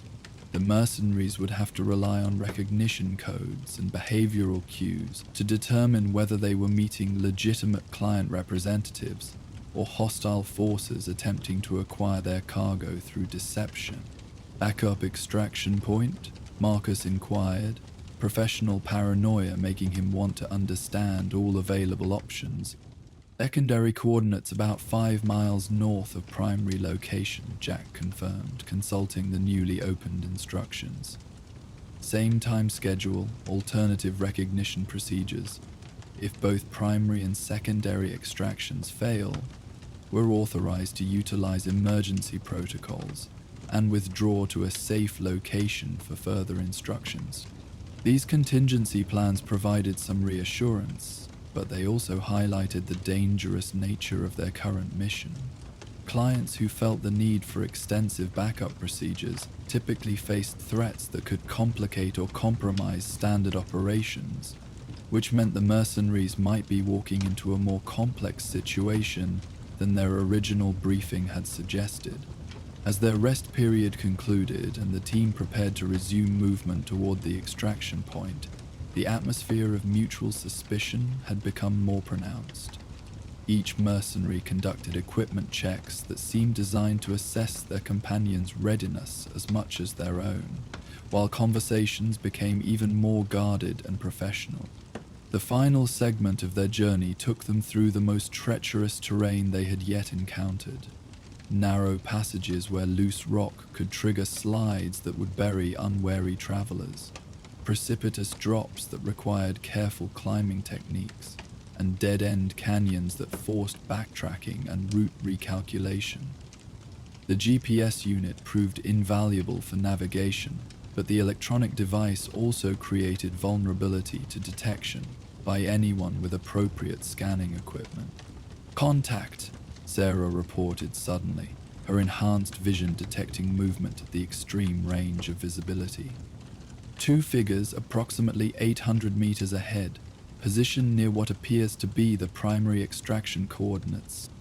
This sighting came earlier than expected, based on their timeline calculations, suggesting that either the extraction team had arrived ahead of schedule or that other parties had located the rendezvous point. Jack immediately signaled for the team to take cover among the rock formations, each member finding positions that provided concealment while maintaining sight lines to potential threats, and covering the dangerous man. "Can you identify equipment or weapons?" Jack asked, his voice reduced to the barely audible whisper that mercenaries used for tactical communication in dangerous situations. Sarah adjusted her position to improve her observation angle, using the canyon's natural features to remain hidden while gathering intelligence about the distant figures. Both appear to be armed with assault rifles, wearing what looks like pre-war military equipment. No heavy weapons visible, but they could have support positioned where I can't see them. This assessment suggested the figures were indeed professional military personnel, rather than random wasteland inhabitants, but it didn't confirm whether they represented the legitimate extraction team or a hostile force attempting to intercept the cargo. The early arrival could be explained by operational efficiency, but it could also indicate surveillance and planning by someone who had detailed knowledge of the rendezvous schedule. "Recognition signal?" Vincent asked, consulting the instructions that specified communication procedures for establishing contact with the extraction team. Jack checked his chronometer, noting that they were still 30 minutes ahead of the scheduled communication window. "Too early for standard protocols.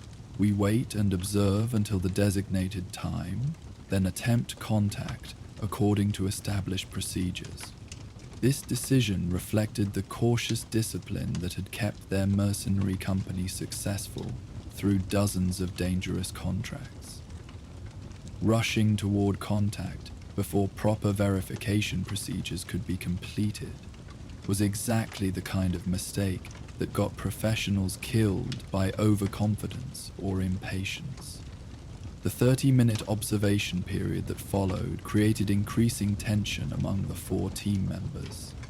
The distant figures remained in position near the extraction coordinates, occasionally moving, but showing no signs of impatience or concern that suggested they were anything other than professional military personnel conducting a routine operation.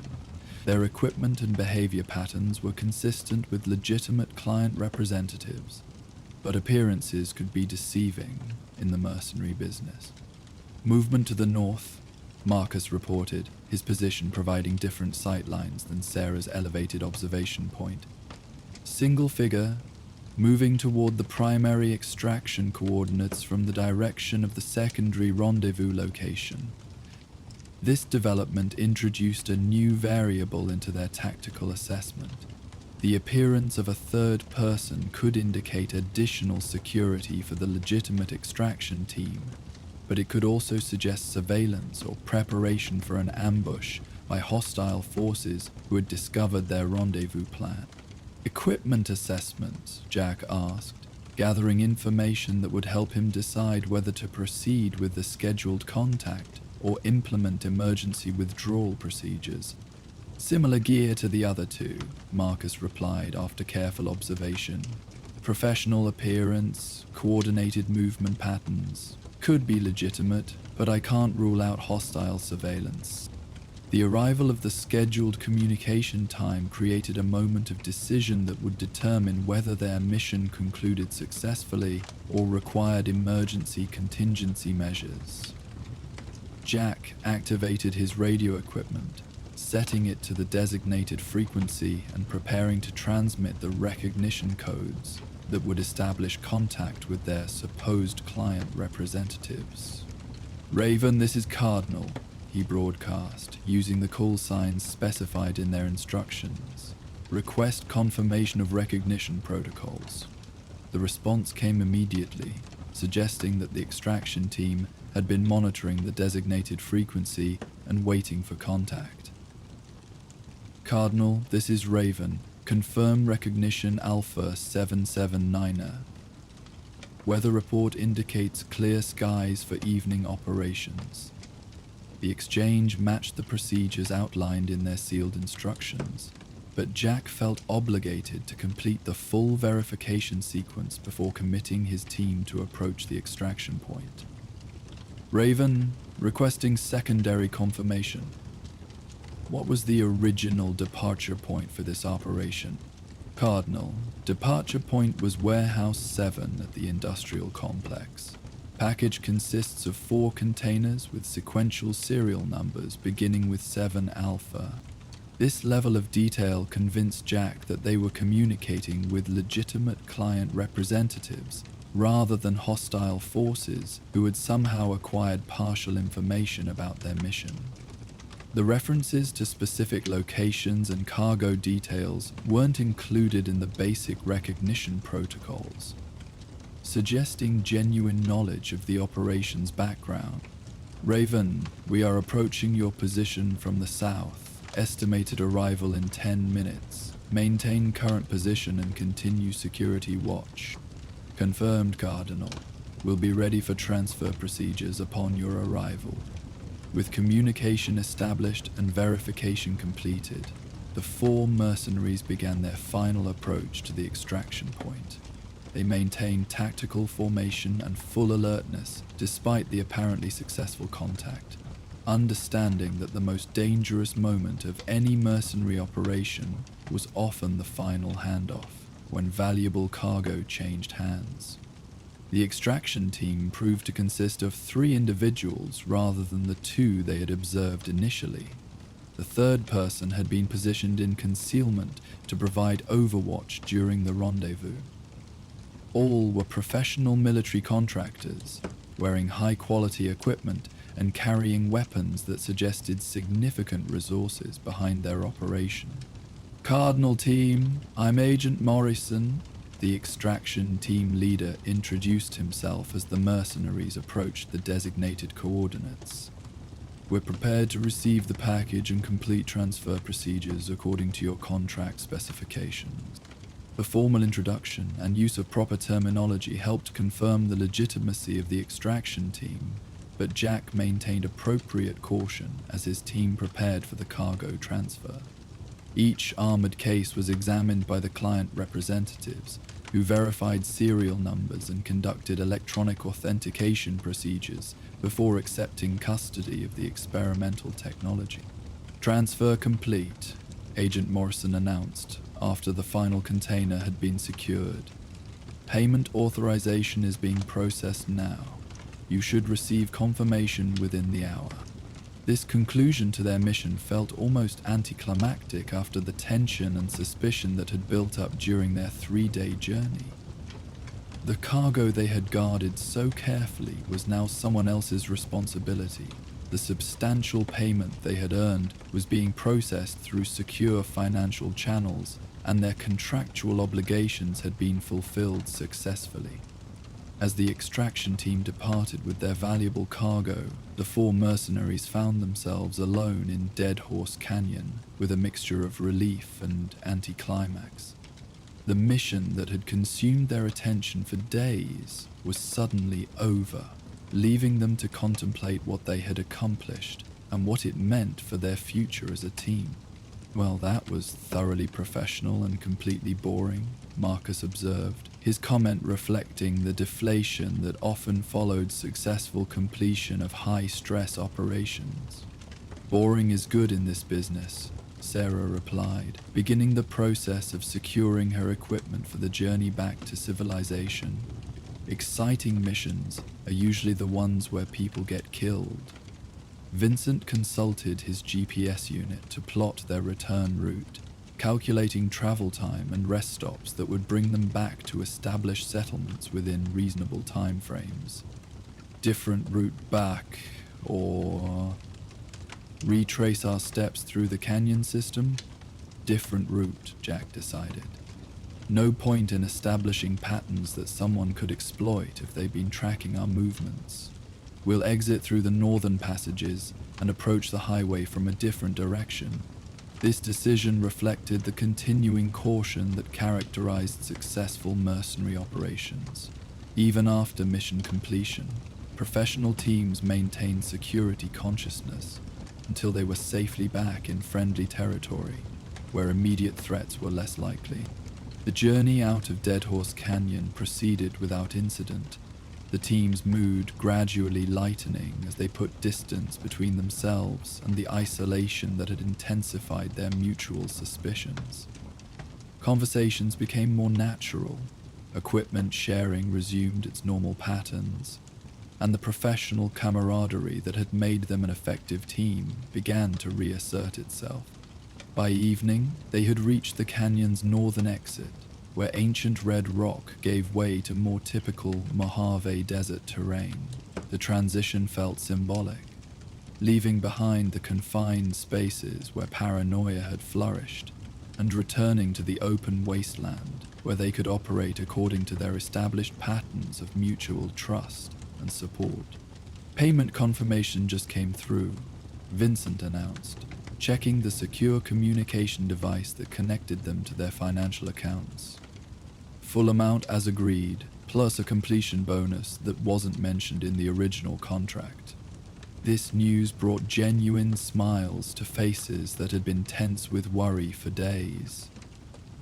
The successful completion of such a valuable contract would provide financial security for months, allowing them to be selective about future jobs, rather than accepting any available work to maintain their operating expenses. Celebration dinner when we get back to Vegas, Sarah suggested, the prospect of normal social interaction appealing after days of isolation and suspicion. Definitely, Jack agreed. But first, I think we need to talk about what happened during this mission. The way we started doubting each other, questioning motives, looking for betrayal where none existed. This acknowledgement of their temporary breakdown in trust created a moment of uncomfortable recognition among the four mercenaries. Each had experienced thoughts and suspicions that they now realized had been products of stress and isolation, rather than genuine concerns about their companion's loyalty. The cargo was worth enough to tempt anyone, Marcus admitted, his earlier comments about alternative buyers now seeming like dangerous flirtation with betrayal. Maybe we need better procedures for handling high-value contracts, ways to maintain team cohesion when the stakes get that high. Or maybe we need to trust the relationships we've built over years of working together, Vincent suggested. We've been through dozens of dangerous situations, shared risks and profits equally, never given each other reason to doubt our mutual commitment. That should count for something when temporary stress makes us question each other's motives. Sarah nodded agreement, understanding that their recent experience had revealed both weakness and strength in their team dynamic. The fact that we're talking about it now, instead of pretending it didn't happen, probably means we'll handle it better next time. Jack considered these observations as they established their evening camp in a defensible position among scattered rocks and desert vegetation. The conversation had identified an important issue that many mercenary teams faced, but rarely addressed directly: the corrosive effect of extreme financial temptation on relationships built through shared danger and mutual dependence. New protocol, he decided, his voice carrying the authority of someone making a command decision. For contracts involving cargo worth more than our annual operating budget, we implement formal safeguards, shared access to all intelligence, rotating custody of high-value materials, and explicit discussion of temptations and concerns before they become trust issues. This proposal represented practical wisdom learned through potentially dangerous experience. Rather than pretending that financial temptation didn't affect professional relationships, they would acknowledge it directly and create procedures that prevented money from undermining the bonds that made them effective as a team. As night settled over their camp and the desert transformed from furnace to almost comfortable coolness, the four mercenaries found themselves discussing not just their recent mission, but their future as a professional partnership. The success of their most valuable contract had provided both financial security and important insights into the dynamics that could either strengthen or destroy their working relationship. "You know what I think?" Sarah said, staring up at the star-filled sky that arched over their small campfire. "I think we proved something important during this mission. Not just that we could transport valuable cargo successfully, but that we could work through trust issues without letting them destroy what we've built together." Marcus nodded slowly, his earlier suspicions now seeming like temporary madness rather than reasonable concerns. The fact that we all considered betrayal but none of us acted on it probably says something good about our character, or at least about our understanding of what's really valuable in this business. Trust is worth more than any single payday, Vincent observed, his medical training having taught him to value the relationships that kept people alive in dangerous circumstances. We could have sold that cargo for enough money to retire, but we'd have lost something more important: the ability to work together on future operations. Jack listened to his team members process their recent experience, understanding that the real value of their Dead Horse Canyon mission hadn't been the substantial payment they'd earned, but the strengthening of bonds that had been tested by extreme temptation and proven resilient enough to survive.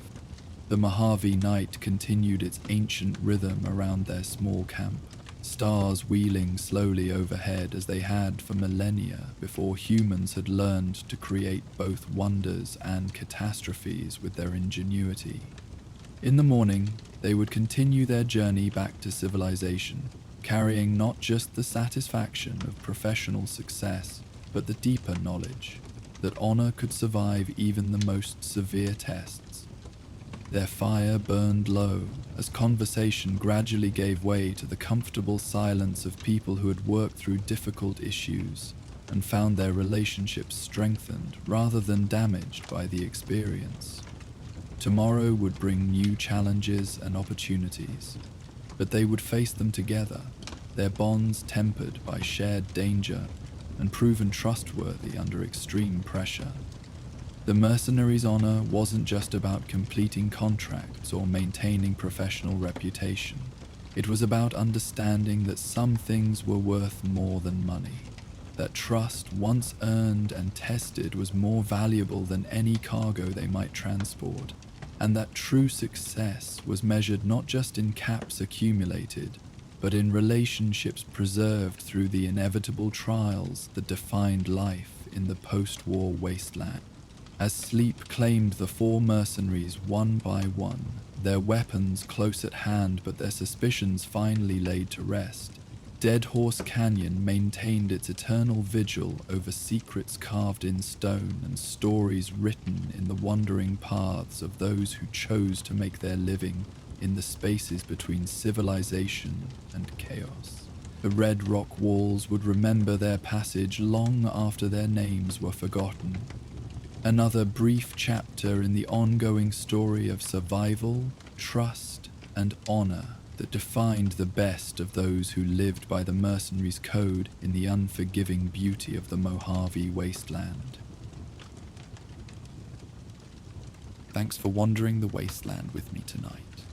If these stories helped you relax, don't forget to like, subscribe, and share your thoughts in the comments. For uninterrupted sleep, these videos play straight through without ads, letting the sounds of the wasteland guide you all night long. If you want more, check out our Patreon for early access and exclusive Spotify playlists. Link in the description. Sleep well, fellow vault dwellers.